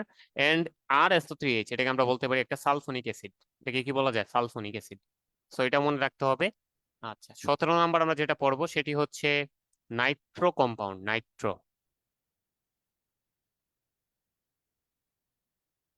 নাইট্রো মানে তোমরা আশা করি জানো যে NO2 গ্রুপ থাকতে হবে, এবং ওই যে নাইট্রোজেনের একটা হাত ফাঁকা সেখানে আর থাকবে। এটার চাইলে স্পেসিফিক এক্সাম্পল লিখে রাখতে পারো, CH3NO2, CH3NO2। এটাকে কি নাম দেওয়া যেতে পারে, দেখো এটা কিন্তু CH4 ছিল, সেখান থেকে একটা হাইড্রোজেন সরিয়ে NO2 কে নিয়ে আসছি আমরা। তাহলে এটা মিথেন ছিল, মিথেন থেকে হয়ে গেছে এখন কি নাইট্রোমিথেন, এটাকে নাইট্রোমিথেন বলতে পারো। ওকে, সো এই ছিল আমাদের টোটাল যতগুলো আমাদের সমগোত্র শ্রেণী হইতে পারে সবগুলো, এবং আশা করি সবগুলোরই স্ট্রাকচার তোমাদের জানা হয়ে গেছে এবং এক্সাম্পলও দিতে পারবা এখান থেকে। আমরা চলে যাব এবার কার্যকরী মূলকের অগ্রাধিকার যে ক্রমটা আছে, বা কার্যকরী মূলক আমরা কোনটাকে বেশি প্রায়োরিটি দিব, কোনটাকে কম প্রায়োরিটি দিব, সেই ব্যাপারটা এখান থেকে দেখতে পারি। সো সিরিয়ালটা তোমাদের যতগুলো মনে রাখা লাগবে আমি এখান থেকে লিখে দিচ্ছি।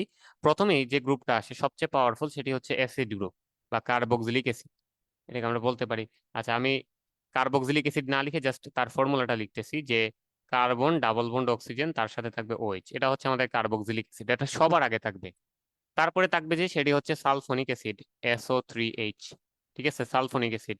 এরপরে থাকবে হচ্ছে অ্যাসাইল হ্যালাইড, বা আমরা এটা একটু আগে যেটাকে অ্যাসিড হ্যালাইড বলতেছিলাম, এটাকে আমরা চাইলে অ্যাসাইল হ্যালাইডও বলতে পারি। সো এই যে অ্যাসাইল হ্যালাইড যেটা আছে বা অ্যাসিড হ্যালাইড যেটা আছে সেটার স্ট্রাকচারটা আমরা দেখে আসছি। আচ্ছা, সালফোনিক অ্যাসিড তো লিখে ফেলছে, সেটার স্ট্রাকচারও দেখে আসছি, এরকম ছিল, কার্বন ডাবল বন্ড অক্সিজেন আর তার সাথে হ্যালোজেন, ঠিক আছে। এটার পরে যেটা আসবে সেটা হচ্ছে অ্যামাইড, অ্যামাইডের স্ট্রাকচারটা হচ্ছে এরকম যে CO তার সাথে থাকবে হচ্ছে NH2, এটা হচ্ছে অ্যামাইড। অ্যামাইডের পরে যেটা আসবে সেটি হচ্ছে নাইট্রাইল বা সায়ানাইড, তাহলে কার্বন ট্রিপল বন্ড নাইট্রোজেন, এটাই হচ্ছে আমাদের সেই নাইট্রাইল অথবা সায়ানাইড। দেন আমরা যেটা পাবো সেটি হচ্ছে অ্যালডিহাইড। অ্যালডিহাইডের স্ট্রাকচার আমাদের জানা আছে, কার্বন ডাবল বন্ড অক্সিজেন এবং তার সাথে হাইড্রোজেন। তারপরে যেটা আসবে সেটি হচ্ছে কিটোন।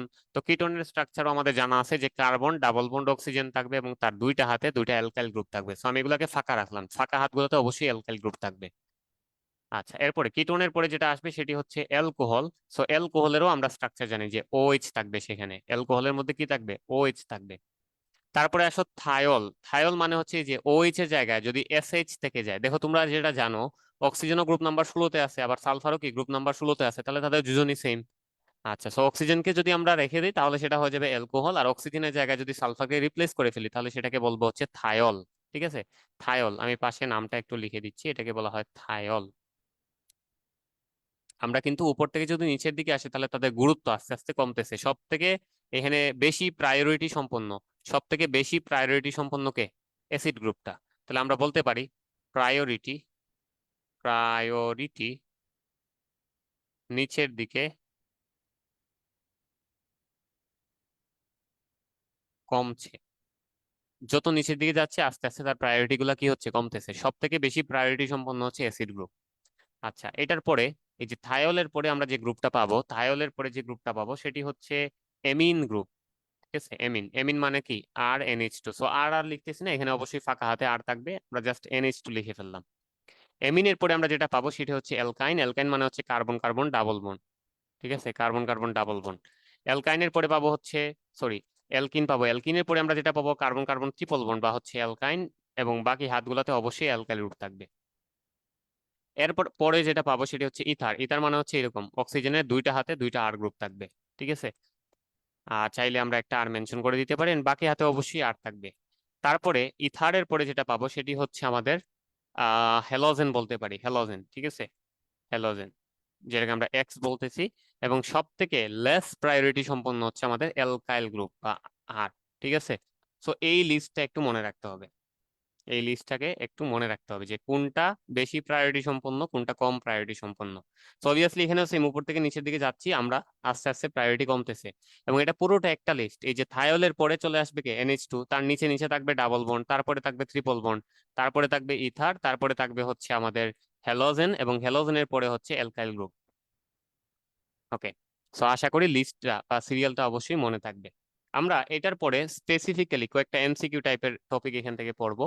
সেটি হচ্ছে, আমরা যেটা জানি যে কার্বন কার্বন যদি সিঙ্গেল বন্ড থাকে তাহলে সেখানে কি ধরনের সংকরায়ন ঘটে থাকে, এটা আমরা অলরেডি চ্যাপ্টার 3-তে, ফার্স্ট পেপার চ্যাপ্টার 3-তে পড়ে এসেছি। So carbon carbon triple bond থাকলে সেখানে সংকরায়ন হয়ে থাকে কি, sp3, সংকরায়ন কি হয়, sp3। এবং সেখানে যেটা মনে রাখতে হবে, কার্বন কার্বন বন্ধন যে দূরত্বটা আছে, আমি এখানে বাংলা লিখে দিচ্ছি, কার্বন কার্বন বন্ধন দূরত্ব, এই দূরত্বটা কত সেটাও মনে রাখতে হবে, এটা হবে 0.154 ন্যানোমিটার, 0.154 ন্যানোমিটার। এবং এখানে বন্ধন কোণ যেটা আছে এটাও মনে রাখতে হবে, যেহেতু সিঙ্গেল বন্ড, এবং সিঙ্গেল বন্ড থাকা মানে তার সংকরণ sp3, sp3 হলে তোমরা সবাই যেটা জানো যে কার্বনের যে বন্ধন কোণ সেটা হয়ে যায় 109.5 ডিগ্রি, 109.5 ডিগ্রি অথবা 109 ডিগ্রি 28 মিনিট এরকম। এবং আকৃতিটা কি হয়, চতুস্থলকীয়, আমি আর আকৃতি এখানে আর লিখতেছি না, ঠিক আছে। তাহলে এখান থেকে কি কি মনে রাখতে হবে আমি আবার আবার বলে দিচ্ছি, যে কার্বন কার্বন সিঙ্গেল বন্ড হইলে সেখানে সংকরায়ন কি হয়, sp3। কার্বন কার্বন বন্ধন দূরত্ব কত হয়, 0.154 ন্যানোমিটার, এবং বন্ধন কোণ কত হয়, 109.5 ডিগ্রি। এই ব্যাপারটা মনে রাখতে হবে, এটা হচ্ছে প্রথম কেস। সেকেন্ড কেস যেটা, যে কার্বন কার্বন ডাবল বন্ড থাকলে সেখানে কি হয়, কার্বন কার্বন ডাবল বন্ড থাকলে সেখানে যেটা হয় যে সংকরণটা হয়ে যায় হচ্ছে sp2, এন্ড যেটা হয় বন্ধন দূরত্বটা একটু কমে যায়, 0.154 ন্যানোমিটার থেকে কমে এটা হয়ে যায় 0.134 ন্যানোমিটার, 0.134 ন্যানোমিটার। এন্ড এই জায়গাটাতে তার বন্ধন কোণ কত হয় আমরা যেটা জানি যে 120 ডিগ্রি হয়ে যায়, যেহেতু প্ল্যানার হয়ে যায়। sp2 মানে হচ্ছে সমতলীয় বা প্ল্যানার, প্ল্যানার হয়ে গেলে বন্ধন কোণ 120 ডিগ্রি হয়ে যাবে। লাস্টলি যেটা আছে carbon carbon triple bond, so এই ক্ষেত্রে আমরা যেটা জানি যে সংকরানটা কি হয় sp, এবং তার যে বন্ধন দূরত্ব সেটা আরো কমে যায়, 0.120 ন্যানোমিটার হয়ে যায়, এবং তার ক্ষেত্রে যেটা হয় বন্ধন কোণটা 180 ডিগ্রি হয়ে যায়। সো এখানে একটা বিষয় লক্ষণীয় যে আস্তে আস্তে তার বন্ধন দূরত্বটা কমতেছে এবং বন্ধন কোণ যেটা আছে এটা আস্তে আস্তে বাড়তেছে। ওকে, সো তোমাদের এখান থেকে যেটা মনে রাখতে হবে ক্রম, এই যে বন্ধন দূরত্বের যে ক্রম বা বন্ড ডিস্টেন্স যেটা আছে, আমি যদি লিখি একটু বন্ড ডিস্টেন্স, বন্ড ডিস্টেন্সের দিক থেকে দেখতেই পাচ্ছ সব থেকে বেশি বন্ড ডিস্টেন্স কোনটাতে আছে, সিঙ্গেল বন্ডে। তাহলে এইভাবে বলতে পারো যে কার্বন কার্বন সিঙ্গেল বন্ডের যে বন্ধন দূরত্ব সেটি হচ্ছে সব থেকে বেশি, তারপরে কার্বন কার্বন ডাবল বন্ডের বন্ধন দূরত্ব, আর সব থেকে ছোট হচ্ছে কার্বন কার্বন ট্রিপল বন্ডের বন্ধন দূরত্ব। ঠিক আছে, সিঙ্গেল বন্ডের বন্ধন দূরত্ব সবচেয়ে বেশি, তারপরে ডাবল বন্ড, তারপরে ট্রিপল বন্ড।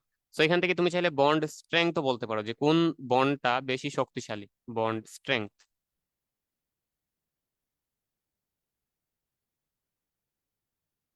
যেহেতু কার্বন কার্বন সিঙ্গেল বন্ডের মধ্যে মাত্র একটা বন্ধন আছে এবং সেটা সিগমা বন্ধন, এটা একটু দুর্বল। ডাবল বন্ডের মধ্যে দেখো সিগমাও আছে পাইও আছে, তাহলে এটা একটু শক্তিশালী। আর ট্রিপল বন্ডের মধ্যে সিগমা আছে একটা পাই আছে দুইটা, এটা আরো বেশি শক্তিশালী। তাহলে বন্ড স্ট্রেংথ সবচেয়ে শক্তিশালী বন্ড কোনটা, ট্রিপল বন্ড, তারপরে ডাবল বন্ড, তারপরে সিঙ্গেল বন্ড। তো আমি যদি সিরিয়ালটা আগের মতোই লিখি তাহলে এখানে এখন চিহ্নগুলা উল্টে যাবে, লেস দেন চিহ্ন হয়ে যাবে, যে সিঙ্গেল বন্ড লেস দেন হচ্ছে ডাবল বন্ড, এন্ড এটা লেস দেন হচ্ছে ট্রিপল বন্ড। ঠিক আছে, সো এইখান থেকে আমরা ডিসিশন নিতে পারি যে বন্ড ডিস্টেন্স আর বন্ড স্ট্রেংথ এই দুটো হচ্ছে একটা আরেকটার সাথে ইনভার্সলি প্রপোর্শনাল বা ব্যস্তানুপাতিক সম্পর্কে আছে। এটাকে শর্টে লিখে এভাবে লেখা যায় যে bond distance is inversely proportional to the bond strength. So এই ব্যাপারটা একটু মাথায় রাখবা। ওকে, সো এই তিনটা জিনিস এখান থেকে জানলাম আমরা। এবার আমরা প্রিভিয়াস ইয়ারে এসেছি এরকম কিছু স্পেশাল কম্পাউন্ডের বা স্পেশাল হচ্ছে সমগোত্র শ্রেণীর কার্যকরী মূলকের নাম এখান থেকে দেখ। সো প্রথম যে স্পেশাল গ্রুপটা আমরা মানে এখানে আইডেন্টিফাই করব সেটি হচ্ছে ইনামিন। ঠিক আছে, এটাকে বলা যায় হচ্ছে ইনামিন।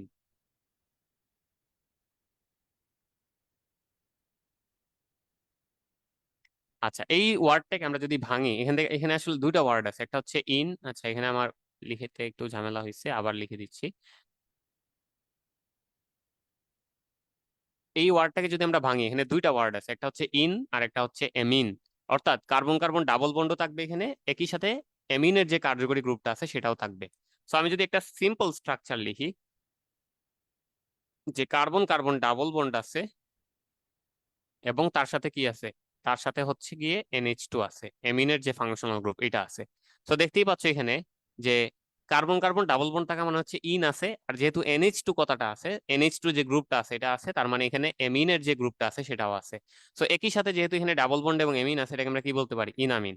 তো এটার একটা বড় স্ট্রাকচার যদি আমরা লিখি এরকম লেখা যায় যে ধরো এখানে কার্বন আছে, কার্বনের সাথে হচ্ছে ডাবল বন্ডেড আরো একটা কার্বন আছে, কার্বনের সাথে ডাবল বন্ডেড আরো একটা কার্বন আছে, তার সাথে মনে করো একটা নাইট্রোজেন আছে, এন্ড ওই নাইট্রোজেনের কাছে মনে করো আর আছে, আর প্রাইম আছে, এন্ড বাকি যে কার্বন গুলো আছে দেখো এই কার্বনের দুইটা হাত ফাঁকা এন্ড এই কার্বনের একটা হাত ফাঁকা। সো একটা হাত ফাঁকা যেটা আছে এখানে আমরা আরেকটা আর বসিয়ে দিলাম যেটাকে নাম দিলাম আর ডাবল প্রাইম, আর এখানে আরো দুইটা আর বসাই দিলাম যেগুলোর নাম দিলাম যথাক্রমে আর ট্রিপল প্রাইম এবং হচ্ছে আর ফোর্থ পল প্রাইম এরকম। সো দেখতেই পাচ্ছ যে এই কম্পাউন্ডটাতে কি কি আছে দেখো তো, কার্বন কার্বন ডাবল বন্ড আছে, আবার এই যে কার্বন কার্বন ডাবল বন্ড আছে, আবার কি আছে, NH2 এই গ্রুপটা আছে। যদি এখানে হাইড্রোজেন গুলা রিপ্লেস হয় আর চলে আসছে, হাইড্রোজেন গুলা রিপ্লেস হয়ে কি চলে আসছে আর, তাহলে এটা যদিও 3 ডিগ্রি এমিন হয়ে গেছে ব্যাপার না। এখানে যেহেতু নাইট্রোজেন বা আমাদের NH2 ফাংশনাল গ্রুপটা আছে একই সাথে কার্বন কার্বন ডাবল বন্ড আছে, আমরা এটাকে কি বলতে পারি, ইনামিন। তাহলে এটা একটু মনে রাখতে হবে, ইনামিন মানে হচ্ছে সেখানে ডাবল বন্ডও থাকবে একই সাথে এমিনের ফাংশনাল গ্রুপটাও থাকবে। ঠিক আছে, একই সাথে এমিনের ফাংশনাল গ্রুপটাও থাকবে। তারপরে আমরা স্পেশাল যে গ্রুপটা শিখবো সেটি হচ্ছে কিটিন। কিটিন, ঠিক আছে, কিটিন। সো এইটার স্ট্রাকচারটা কিরকম সেটা একটু খেয়াল করো, কিটিনের স্ট্রাকচারটা কিরকম। এখানে যেটা থাকবে যে কার্বন ডাবল বন্ড অক্সিজেন থাকবে, আবার কার্বনের সাথে কার্বনের সাথে কি থাকবে, আরো একটা কার্বন ডাবল বন্ডেড থাকবে, এবং ওই কার্বনের একটা হাত ফাঁকা থাকবে। দেখো এই নামটাকে আমরা একটু অ্যানালাইসিস করি। কিট মানে হচ্ছে কিটোন, আর ইন মানে হচ্ছে আবার ডাবল বন্ড। তার মানে এখানে কিটোনের ফাংশনাল গ্রুপ থাকবে, একই সাথে ডাবল বন্ড থাকবে। সো কিটোনের ফাংশনাল গ্রুপ মানে কি, যে carbon double bond oxygen, carbon double bond oxygen. আবার অ্যালকিনের ফাংশনাল গ্রুপ মানে কি, এই যে carbon double bond carbon, carbon double bond carbon. আমি এটাকে অন্য কালার করে দিচ্ছি, ঠিক আছে। তো যেহেতু দুইটা ফাংশনাল গ্রুপ একই সাথে আছে, আমরা এটাকে কি নাম দিতে পারি, কিটিন। তাহলে কিটিন হচ্ছে এরকম থাকবে যে কার্বন ডাবল বন্ড কার্বন, আবার কার্বন ডাবল বন্ড অক্সিজেন, এটাকে আমরা কিটিন বলতে পারি। এন্ড আমরা চাইলে এখান থেকে একটা এক্সাম্পল দেখতে পারি, ধরো এরকম থাকবে carbon double bond carbon, carbon double bond oxygen. And বাকি দুইটা হাতে আমি একটাতে আর বসাই দিলাম, একটাতে আর প্রাইম বসাই দিলাম, একটাতে আর এবং আরেকটাতে আর প্রাইম বসাই দিলাম, তার মানে এটা একটা কিটিন। সো কিটিনের স্ট্রাকচারটাও মনে রাখতে হবে। এরপরে আসো, আইসো থায়োসায়ানেট, এইটার স্ট্রাকচারটা কিরকম হইতে পারে। আইসো থায়োসায়ানেট, আইসোথায়োসায়ানেট।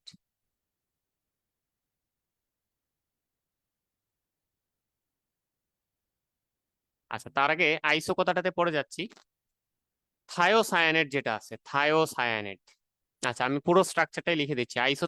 থায়োসায়ানেটের স্ট্রাকচারটা হচ্ছে এরকম হবে, সালফারের সাথে সায়ানেটটা কানেক্টেড থাকবে। আমরা একটু আগে পড়ে আসছি, সালফার থাকলে সেটাকে আমরা কি বলি, থায়ল। এই যে এসএইচ যেটা গ্রুপ ছিল সেটাকে আমরা বলতেছিলাম হচ্ছে থায়ল। ওএইচ কে বলতেছিলাম অ্যালকোহল, আর এসএইচ কে বলতেছিলাম থায়ল। তাহলে এখানেও সালফার আছে, তাহলে থায়ো কথাটা আসবে। আর যেহেতু সায়ানাইড আছে, এখান থেকে সায়ানেট হয়ে যাবে, কার্বন ট্রিপল বন্ড থেকে এখানে আমরা সালফারটাকে কানেক্ট করে দিলাম, ঠিক আছে। তাহলে এসসিএন মানে হচ্ছে থায়োসায়ানেট, আইসোথায়োসায়ানেট, এবং এখানে আমরা একটা আর গ্রুপ কানেক্ট করে দিলাম। সো এই যে স্ট্রাকচারটা আছে আর এসসিএন, সেটাকে আমরা বলতে পারি আইসোথায়োসায়ানেট। আমরা চাইলে এখানে স্পেসিফিক এক্সাম্পল দেখতে পারি, ধরো এখানে CH3 দিয়ে দিল অ্যালকাইল গ্রুপের জায়গায়, এন্ড তার সাথে এসসিএন থাকলো, ঠিক আছে। তো তোমাদের কাজ হচ্ছে কি, কোন গ্রুপটাকে আমরা কি নাম দিতেছি সেটা ভালো করে মনে রাখা। তো অনেক সময় চলে আসবে নিচের কোনটি থায়োসায়ানেটের স্ট্রাকচার, তাহলে হবে অবশ্যই যেখানে এসসিএন আছে, এবং অবশ্যই আমাদের সেখানে একটা অ্যালকাইল গ্রুপও কানেক্টেড থাকবে, ঠিক আছে। আচ্ছা, আর কি পড়া যাইতে পারে এখান থেকে, আমরা এখান থেকে আরো কয়েকটা ফাংশনাল গ্রুপ যেগুলো আমরা পড়ে ফেলছি সেগুলো নিয়ে আর কথা না বলি। যেমন আমরা এখান থেকে আর কি কি দেখতে পারতাম হচ্ছে অ্যালকিন পড়া হয়ে গেছে, alkyne, alcohol, aldehyde, ester, ether সব পড়া হয়ে গেছে। সো ওগুলার আমরা আলোচনা করতেছি না, এবং ওখান থেকে প্রিভিয়াস ইয়ার অনেক অনেক প্রশ্ন আসছে, যে নিচের কোনটি অ্যালডিহাইডের কার্যকরীমূলক, নিচের কোনটি এস্টারের কার্যকরীমূলক। সো আশা করি এগুলো এখন চিনবা, যেহেতু আমরা পড়ে ফেলছি। আচ্ছা, তারপরে এখান থেকে ধরো এরকম প্রশ্ন আসছে, বুটেক্সে 2007-8 সালে এরকম একটা প্রশ্ন আসছে, যে নিচের যৌগগুলো থেকে কার্যকরীমূলক চিহ্নিত করো, বা কোনটার কার্যকরীমূলক কি সেটা বলতে হবে। কোনটির কার্যকরীমূলক কি।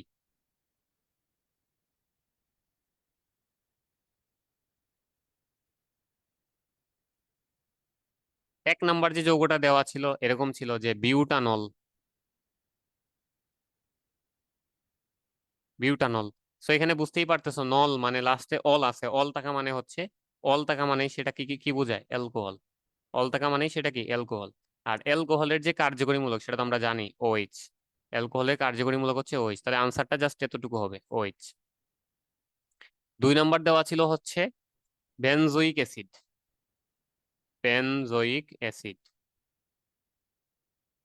সো বেনজোইক অ্যাসিডের স্ট্রাকচারটা যেহেতু তোমরা অলরেডি পড়ে ফেলছো এইচএসসি তে অনেকটুকুই, আশা করি জানো, যে বেনজিনের সাথে যদি কার্বক্সিলিক অ্যাসিড গ্রুপটা কানেক্টেড থাকে এটাকে আমরা বলি বেনজোইক অ্যাসিড। সো অ্যাসিডের কার্যকরীমূলক দেখতেই পাচ্ছ এখানে COOH, অ্যাসিডের কার্যকরীমূলক আছে। তাহলে এখান থেকে বোঝাই যাচ্ছে যে আমাদের এই বেনজোইক অ্যাসিডের যে কার্যকরীমূলক সেটা হবে COOH, COOH, ঠিক আছে। তারপরে ছিল ফর্মালডিহাইড।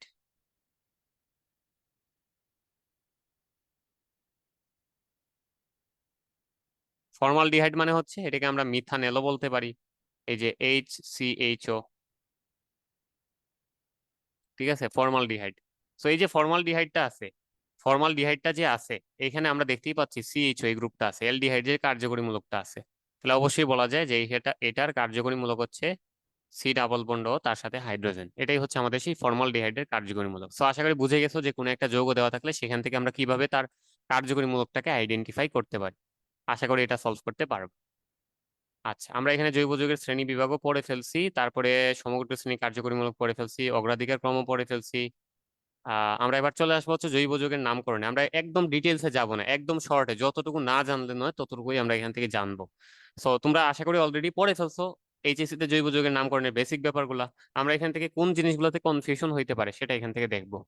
আচ্ছা, সো শুরুতে আমরা একটা কম্পাউন্ড যদি নেই, ধরো হচ্ছে এরকম CH3।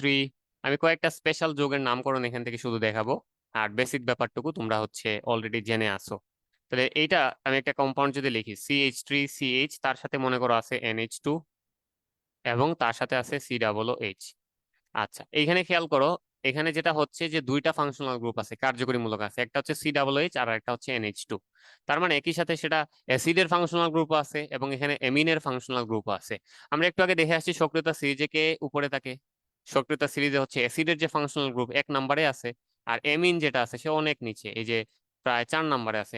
সরি, সে হচ্ছে গিয়ে অনেক নিচে আছে, এই যে আমরা প্রায় বলতে পারি 7-8 নম্বরে আছে। তো আমরা বুঝেই গেছি এখান থেকে, যেহেতু দুইটা ফাংশনাল গ্রুপ আছে এবং প্রায়োরিটি অর্ডারের দিক থেকে কে আগায় আছে, অবভিয়াসলি অ্যাসিডের যে গ্রুপটা সে আগায় আছে, তাহলে এই যৌগটা একটা অ্যাসিড হিসেবে কাজ করবে। আমরা যদি নাম্বারিং করি, এখানে এটা হচ্ছে প্রথম কার্বন, যেহেতু অ্যাসিডের ফাংশনাল গ্রুপটা আছে এই সাইডে 1 নম্বর কার্বন, এটা হবে 2 নম্বর কার্বন, এন্ড এটা হবে 3 নম্বর কার্বন। 2 নম্বর কার্বনে একটা NH2 বা এমিনো গ্রুপ আছে, আমরা এটাকে তখন নাম দিতে পারি 2 এমিনো। আগে হচ্ছে কার নাম আসবে, ব্রাঞ্চের নাম 2 এমিনো। তারপরে 3টা কার্বন আছে, এই জন্য হবে কি প্রোপ, 2 এমিনো প্রোপ। এবং যেহেতু এটা একটা অ্যাসিড, তাহলে এটাকে বলা যাবে প্রোপানোয়িক অ্যাসিড, বা আরো সংক্ষেপে আরো হচ্ছে স্পেসিফিক্যালি বলতে পারো যে প্রোপ 1 ওয়িক অ্যাসিড। 1 নম্বর কার্বনে আমাদের অ্যাসিডের যে গ্রুপটা সেটা আছে ফাংশনাল গ্রুপ, তাহলে এটাকে বলা যায় 2 এমিনো প্রোপ 1 ওয়িক অ্যাসিড। ঠিক আছে, এটার একটা স্পেশাল নাম আছে বা বাণিজ্যিক নাম আছে, এটা একটু মনে রাখবে, এটাকে অ্যালানিন বলা যায়, অ্যালানিন। ঠিক আছে, এটা একটা অ্যালানিন, অ্যামিনো অ্যাসিড বলতে পারো এটাকে। তোমরা যারা কোষ রসায়ন, বিশেষ করে বায়োলজির ফার্স্ট পেপারের 3rd চ্যাপ্টার পড়েছো, সেখান থেকে জানার কথা যে এটা একটা অ্যামিনো অ্যাসিড। ওকে, আমরা এখান থেকে আরো একটা এক্সাম্পল দেখে ফেলি। ধরো হচ্ছে 2 নম্বর যে এক্সাম্পলটা, সেটা এরকম দেওয়া আছে যে CH3, তারপরে আছে CH2, তারপরে আছে হচ্ছে আবার CH2, দেন এখানে আচ্ছা CH2 না দিয়ে এখানে CH দিয়ে দিই, দেন এখানে আছে ক্লোরিন, তার সাথে আছে carbon double bond oxygen, and তার সাথে আছে একটা নাইট্রোজেন। সেই নাইট্রোজেনের আবার দুইটা হাতে দুইটা অ্যালকাইল গ্রুপ আছে। একটা সাইডে মনে করো আছে C2H5 এবং আরেকটা সাইডে আছে হচ্ছে CH3। ঠিক আছে, আরেকটা সাইডে আছে CH3। এখন খেয়াল করো, এখন খেয়াল করো যে এখানে যেটা হওয়ার কথা ছিল, দেখো এখানে যেটা হওয়ার কথা ছিল, এইরকম একটা বড় স্ট্রাকচার দেখতে পাচ্ছ। এটা হওয়ার কথা ছিল এরকম যে CO আর তার সাথে NH2, মানে দুইটা হাইড্রোজেন থাকার কথা ছিল। যদি এরকম থাকতো আমরা এটাকে কি নাম দিতে পারতাম, এটাকে আমরা এমাইড নাম দিতে পারতাম। আমরা আগেই শিখে আসছি CONH2, এটাকে কি বলা হয়, এমাইড। তাহলে এটা একটা এমাইড বলা যায়, এটা কি একটা এমাইড, এবং তার সাথে ক্লোরিন একটা ব্রাঞ্চ আছে, ক্লোরিন কি আছে, একটা ব্রাঞ্চ আছে। সো আমরা যদি নাম্বারিং করি অবশ্যই এমাইডের যে কার্বনটা আছে সেটা হবে 1 নম্বর কার্বন, তারপর এটা হবে 2 নম্বর কার্বন, এটা হবে 3 নম্বর কার্বন, এন্ড এটা হবে 4 নম্বর কার্বন। সো 2 নম্বর কার্বনে একটা ক্লোরিন আছে, তাহলে শুরুতেই বলা যায় এটা হচ্ছে 2 ক্লোরো, 2 ক্লোরো। 2 নম্বর কার্বনে একটা ক্লোরিন থাকার কারণে 2 ক্লোরো। দেন এখানে খেয়াল করো, এই জায়গাটাতে খেয়াল করো, দুইটা এখানে ব্রাঞ্চ চলে আসছে। মেইনলি এখানে হওয়ার কথা ছিল হাইড্রোজেন, সেই হাইড্রোজেন না হয়ে এখানে নাইট্রোজেনের সাথে কে যুক্ত হয়ে গেছে, নাইট্রোজেনের সাথে দুইটা অ্যালকাইল গ্রুপ যুক্ত হয়ে গেছে, দুইটা অ্যালকাইল গ্রুপ চলে আসছে। একটা হচ্ছে মিথাইল আর একটা হচ্ছে ইথাইল। সো অ্যালফাবেটিক্যালি মিথাইল আর ইথাইলের আগে, মিথাইল এবং ইথাইলের মধ্যে কে আগে আসে, এই যে ইথাইল, আর হচ্ছে নিলাম কি মিথাইল। অ্যালফাবেটিক্যালি কে আগে আসে, অবভিয়াসলি ইথাইল আগে আসে, মিথাইল পরে আসে। তাহলে মিথাইলকে আমরা আগে নিব না, নিব আগে কাকে, ইথাইলকে। এবং এই যে ইথাইল এবং মিথাইল, তারা কি কোনো কার্বনের সাথে কানেক্টেড আছে, না। যেহেতু কার্বনের সাথে কানেক্টেড নাই, তাহলে আমরা এটাকে কি বলতে পারি, এটা হচ্ছে আমাদের এন পজিশনটাকে আমরা কার্বনের নাম্বারিং না করে এটাকে এন নাম দিব। তাহলে এখানে যেটা হবে 2 ক্লোরো থাকবে, তার সাথে এন থাকবে, 2 ক্লোরো এর সাথে এন থাকবে, এবং সেই এনে দুইটা গ্রুপ আছে, একটা হচ্ছে ইথাইল আর একটা হচ্ছে মিথাইল। তাহলে আমরা বলবো 2 chloro, N ethyl, N ethyl, N methyl, N methyl. এবং তারপরে দেখতেই পাচ্ছ এখানে টোটাল টোটাল কার্বন কয়টা আছে, টোটাল কার্বন আছে হচ্ছে 4টা। এই যে নাম্বারিং যখন করেছিলাম 1 2 3 4, 4টা। তাহলে এটাকে বলতে পারবো আমরা বিউট, বিউট। এবং এটা যেহেতু একটা অ্যামাইড, তাহলে এটাকে বলা যাবে বিউটানএমাইড, বিউটানএমাইড। যেমনটা আমরা শুরুতে অ্যামাইডের যে স্ট্রাকচারটা শিখছিলাম সেখানে দেখে আসছি যে নামের শেষে এরকম ফরম্যাট চলে আসে, বিউটানএমাইড। তাহলে এই যৌগের নামটা হয়ে যাবে 2 chloro, N ethyl, N methyl, butanamide. So এখান থেকে একটা ফাইন্ডিংস বা একটা ধরতে পারো আউটকাম আছে, সেটি হচ্ছে যে যখন আমাদের পজিশনটাতে কার্বন না থেকে, মানে যেখানে ব্রাঞ্চ থাকবে সেই ব্রাঞ্চগুলা কোনো কার্বনের সাথে কানেক্টেড না থেকে যদি অন্য কোনো অ্যাটমের সাথে কানেক্টেড থাকে, তাহলে তার তার পজিশনটা সেই অ্যাটমের নামে হবে। যেমন দেখো এখানে ইথাইল ছিল, মিথাইল ছিল, ব্রাঞ্চ আকারে ছিল, এবং তারা নাইট্রোজেন অ্যাটমের উপরে ছিল, কার্বনের সাথে কানেক্টেড ছিল না। সো আমরা এখানে নাম দিয়ে দিছি এন ইথাইল, এন মিথাইল। আশা করি এই ব্যাপারটা বুঝতে পেরেছো। আমরা এখান থেকে আরো কয়েকটা এক্সাম্পল দেখবো। থার্ড যে এক্সাম্পলটা, সেটি হচ্ছে এরকম, ধরো এরকম আছে CHO, তার সাথে আছে CHOH, CH2, CH2, COOH, এরকম একটা যৌগ আছে। এখানে দেখো তিনটা ফাংশনাল গ্রুপ আছে, তিনটা ফাংশনাল গ্রুপ আছে। একটি হচ্ছে অ্যালডিহাইডের কার্যকরীমূলক CHO, আরেকটি হচ্ছে অ্যালকোহলের কার্যকরীমূলক OH, এবং আরো একটি হচ্ছে অ্যাসিডের কার্যকরীমূলক COOH। সো প্রথম কাজ হচ্ছে তোমাদের এটা জানতে হবে যে ব্র্যাকেটের ভিতরে যদি কোনো গ্রুপ থাকে সেগুলোকে আমরা ব্রাঞ্চ আকারে দিয়ে দিব। তাহলে এখানে মেইনলি এরকম আছে যে OHC, তারপরে আছে CH, আর OH টা এখানে ব্রাঞ্চ আকারে আছে, CH2, CH2, দেন হচ্ছে COOH। সো যেহেতু তিনটা গ্রুপ আছে, যে কোনো একটা এখানে কার্যকরীমূলক বা ফাংশনাল গ্রুপ হিসেবে কাজ করবে। কে কাজ করবে? যে প্রায়োরিটি লিস্টে বা ওই যে অগ্রাধিকার ক্রমে 1 নম্বরে ছিল বা উপরে ছিল। তো এখানে অ্যাসিডটা 1 নম্বরে ছিল, বাকিগুলো নিচে ছিল, তাহলে এখানে পুরো যৌগটা একটা অ্যাসিড হিসেবে কাজ করবে এবং তার সাপেক্ষে নাম্বারিং করতে হবে। তাহলে এটাকে বলবো আমরা 1 নম্বর কার্বন, এটা 2, এটা 3, এটা 4, এবং এটা হচ্ছে 5। তো দেখতেই পাচ্ছ 4 নম্বরে একটা ব্রাঞ্চ আছে, সেটি হচ্ছে হাইড্রোক্সিল গ্রুপ, এবং 5 নম্বরে হচ্ছে অ্যালডিহাইডের যে গ্রুপটা আছে সেটা আছে। 5 নম্বরে অ্যালডিহাইডের যে গ্রুপটা আছে, 5 নম্বর বলতে 4 নম্বরের সাথে আমাদের অ্যালডিহাইডের গ্রুপটা কানেক্টেড। আমি যদি একটু বক্স করে দিই, এটা হচ্ছে একটা গ্রুপ, অ্যালকোহলের কার্যকরী গ্রুপ, আর এটা হচ্ছে CHO, সেটা হচ্ছে আমাদের অ্যালডিহাইডের কার্যকরী গ্রুপ। সো আমরা যেটা জানি যে এটা তো এখন হচ্ছে আমাদের প্রধান কার্বন শিকলের মধ্যে নাই, সে কি কি হয়ে গেছে, এখানে ব্রাঞ্চ হয়ে গেছে, কারণ এখানে মেইন কার্যকরী মূলক হিসেবে কে কাজ করতেছে? মেইন কার্যকরী মূলক হিসেবে অ্যাসিডের যে গ্রুপটা আছে সেটা কাজ করতেছে।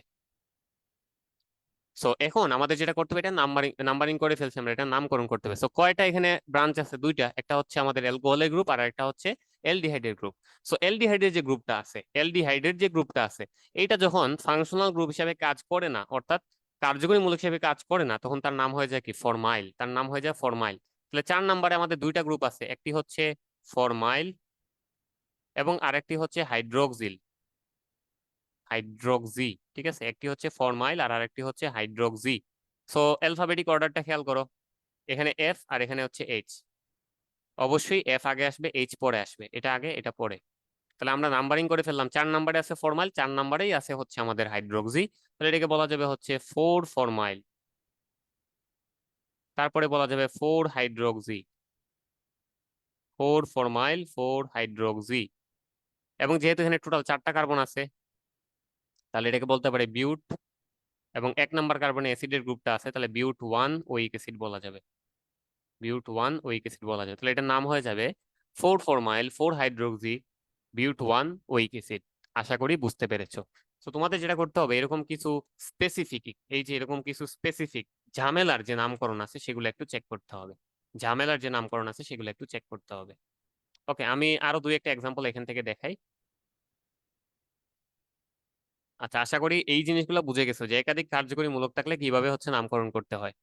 একাধিক কার্যকরী মূলক থাকলে কিভাবে নামকরণ করতে হয় আশা করি বুঝে গেছো। আমরা স্পেসিফিক্যালি এখানে ইথার নিয়ে একটু কথা বলবো। ইথারের যে নামকরণের সিস্টেম, সেটা দুইভাবে নামকরণ করা যায়। একটা হচ্ছে তার ইথারের নামকরণের একটা সিস্টেম হচ্ছে তার আইইউপিএক সিস্টেম, আর একটা হচ্ছে ট্রিভিয়াল সিস্টেম। একটা হচ্ছে আইইউপিএক সিস্টেম আর একটা হচ্ছে ট্রিভিয়াল সিস্টেম।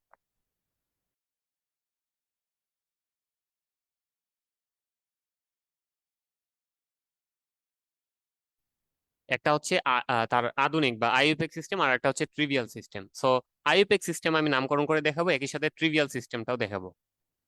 সো আইইউপিএক সিস্টেমটা খেয়াল করো। ধরো আমি একটা যৌগ নিলাম এরকম, CH3, CH2, ও, তার সাথে আছে CH3। সো এখানে দেখো অক্সিজেনের দুটা সাইডে দুটা অ্যালকাইল গ্রুপ আছে, একটা হচ্ছে ইথাইল আর একটা হচ্ছে মিথাইল। আচ্ছা, ট্রিভিয়াল পদ্ধতিতে এটার নামকরণ খুবই ইজি।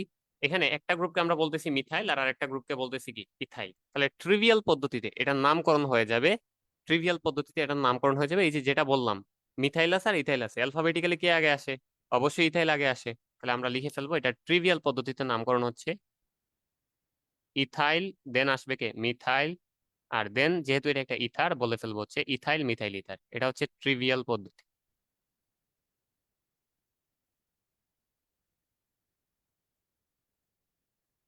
আর আইইউপিএক পদ্ধতিতে যদি এটা নামকরণ করতে চাই আমরা, তাহলে খেয়াল করো, আমরা যেটা মনে রাখবো যে এখানে ছোট যে গ্রুপটা আছে সেটাকে আমরা অ্যালকক্সি অনুসারে নাম দিব। ছোট ছোট যে গ্রুপটা থাকবে সেটাকে আমরা কি অনুসারে নাম দিব? অ্যালকক্সি।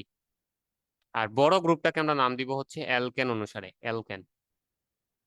তো এখানে ছোট গ্রুপটা আছে মিথাইল, তাহলে এটা হবে মিথক্সি। আর বড় গ্রুপটা আছে ইথাইল, তাহলে এটা হয়ে যাবে ইথেন। তাহলে আইইউপিএক অনুসারে এটার নাম হয়ে যাবে মিথক্সি ইথেন, মিথক্সি ইথেন। এই ব্যাপারটা মনে রাখবা। ট্রিভিয়াল পদ্ধতিতে নামকরণ হচ্ছে নরমাল, যে কি কি অ্যালকাইল গ্রুপ আছে সেটা আগে দেখে ফেলবা, দেন হচ্ছে অ্যালফাবেটিক্যালি যে আগে আসে তার নাম আগে বসাবা, আর লাস্টে ইথার শব্দটা যুক্ত করে দিবা। আর আইইউপিএক অনুসারে ছোট যে গ্রুপটা থাকবে সেটাকে আমরা মিথক্সি বা এরকম অ্যালকক্সি ফরম্যাটে নাম দিব, আর বড় যে গ্রুপটা আছে সেটাকে অ্যালকেন ফরম্যাটে নাম দিব। ঠিক আছে, আমি এখান থেকে আরো কয়েকটা এক্সাম্পল দেখাচ্ছি, যদি ইথারেরটা আমাদের পড়া শেষ, আরো কয়েকটা জটিল একটু স্ট্রাকচার আমরা নামকরণ করার চেষ্টা করি। এর আগে আমরা দেখেছিলাম হচ্ছে প্রায় 3টা যৌগ, এটা ধরে নাও 4 নাম্বার যৌগ। তো এই জায়গাটাতে মনে করো তোমার এই যে বেনজিন চক্র যেটা আছে, এখান থেকে একটা হাইড্রোজেন সরিয়ে আমরা এখানে এরকম একটা গ্রুপ নিয়ে আসলাম, এখানে হাইড্রোজেন সরিয়ে এরকম একটা গ্রুপ নিয়ে আসলাম, যে সিএইচ ডাবল বন্ড সিএইচ, আর তার সাথে থাকলো হচ্ছে সিএইচও। ঠিক আছে, সিএইচ ডাবল বন্ড সিএইচ, তার সাথে থাকলো সিএইচও। সো এই যৌগটার নামকরণ যদি করতে চাই, দেখো এখানে মেইন ফাংশনাল গ্রুপ কোনটা? ডাবল বন্ড আছে, একই সাথে এখানে কি আছে আমাদের? ডাবল বন্ডের পাশাপাশি অ্যালডিহাইড গ্রুপ আছে। সো যেহেতু অ্যালডিহাইড, সে এখানে বস, সবার উপরে আছে সে, তাহলে তার অনুসারে নাম্বারিংটা করতে হবে। তো এটা হবে 1 নাম্বার, এটা হবে 2 নাম্বার, এন্ড এটা হবে 3 নাম্বার। দেখতেই পাচ্ছ 3 নাম্বার কার্বনে একটা ফিনাইল গ্রুপ আছে। তোমরা যেটা জানো যে বেনজিন চক্র থেকে একটা হাইড্রোজেন চলে গেলে যেটা থাকে সেটি হচ্ছে ফিনাইল। তাহলে 3 নাম্বার যে কার্বনটা আছে সেখানে কি আছে? একটা ফিনাইল গ্রুপ আছে। 3 নাম্বার কার্বনে কি আছে? একটা ফিনাইল গ্রুপ আছে। তাহলে আমরা যখন নাম্বারিং করব তাহলে বলে দিব যে 3 নাম্বারে ফিনাইল আছে, আর 2 নাম্বার কার্বনে কি আছে? একটা ডাবল বন্ড আছে। 2 নাম্বার কার্বনে কি আছে? একটা ডাবল বন্ড আছে। তা খেয়াল করো, আমি নাম্বারিংটা এইভাবে করতে পারি বা নামকরণটা এইভাবে করতে পারি। প্রথমত 3 নাম্বার কার্বনে ফিনাইল আছে, তাহলে বলবো হচ্ছে 3 ফিনাইল। তারপরে খেয়াল করো এখানে টোটাল কার্বন কতটা কতটা আছে? 3টা, তাহলে প্রোপ, প্রোপ। ডাবল বন্ড আছে কততে? 2 নাম্বারে, তাহলে 2 ইন, প্রোপ 2 ইন। অ্যালডিহাইডের যে কার্যকরী মূলক সেটা থাকলে আমরা নাম দিই কি? এল। কততে আছে সেটা? 1 নাম্বারে, তাহলে 2 in 1 L। তাহলে নামটা হয়ে যাবে এরকম, 3 phenyl prop 2 in 1 L, 3 phenyl prop 2 in 1 L। আশা করি বুঝতে পেরেছো। আমরা আরো একটা যৌগের নামকরণ করি এখান থেকে।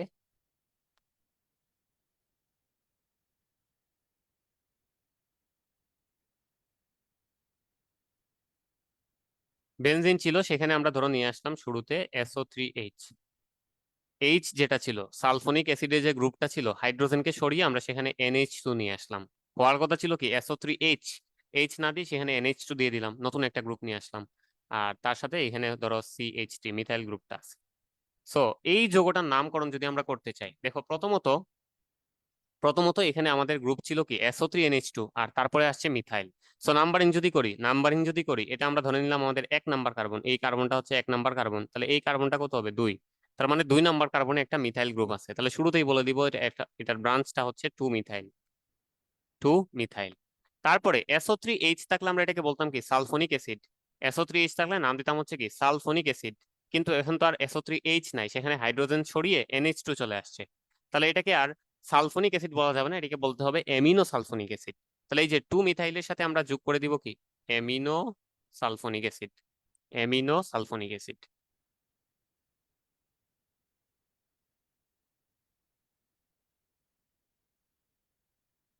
ওকে, তো আবার বলে দিচ্ছি, এইটুকু ছিল আমাদের হচ্ছে অ্যামিনো সালফোনিক অ্যাসিড, আর তার সাথে হচ্ছে আমাদের চলে আসছে কে? মিথাইল। তাহলে নাম্বারিং করে আমরা 2 নাম্বারে পাইছি মিথাইল, সো এটাকে বলে দিলাম 2 methyl amino sulfonic acid, 2 methyl amino sulfonic acid.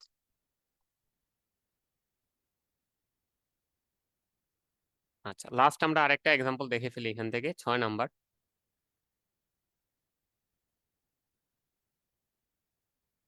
So benzene চক্র আছে আগের মতো, ধরো এখানে একটা মিথাইল গ্রুপ আছে, এখানে আরেকটা মিথাইল গ্রুপ আছে, এন্ড এইখানে যেটা আছে সেটা হচ্ছে একটা বিউটাইল গ্রুপ,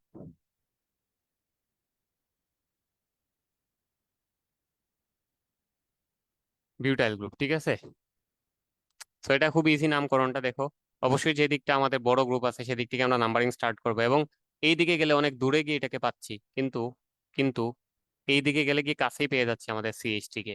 তাহলে অবশ্যই এটা হবে আমাদের 1 নাম্বার কার্বন, এটা হবে 2, এটা হবে 3 এন্ড এটা হবে 4।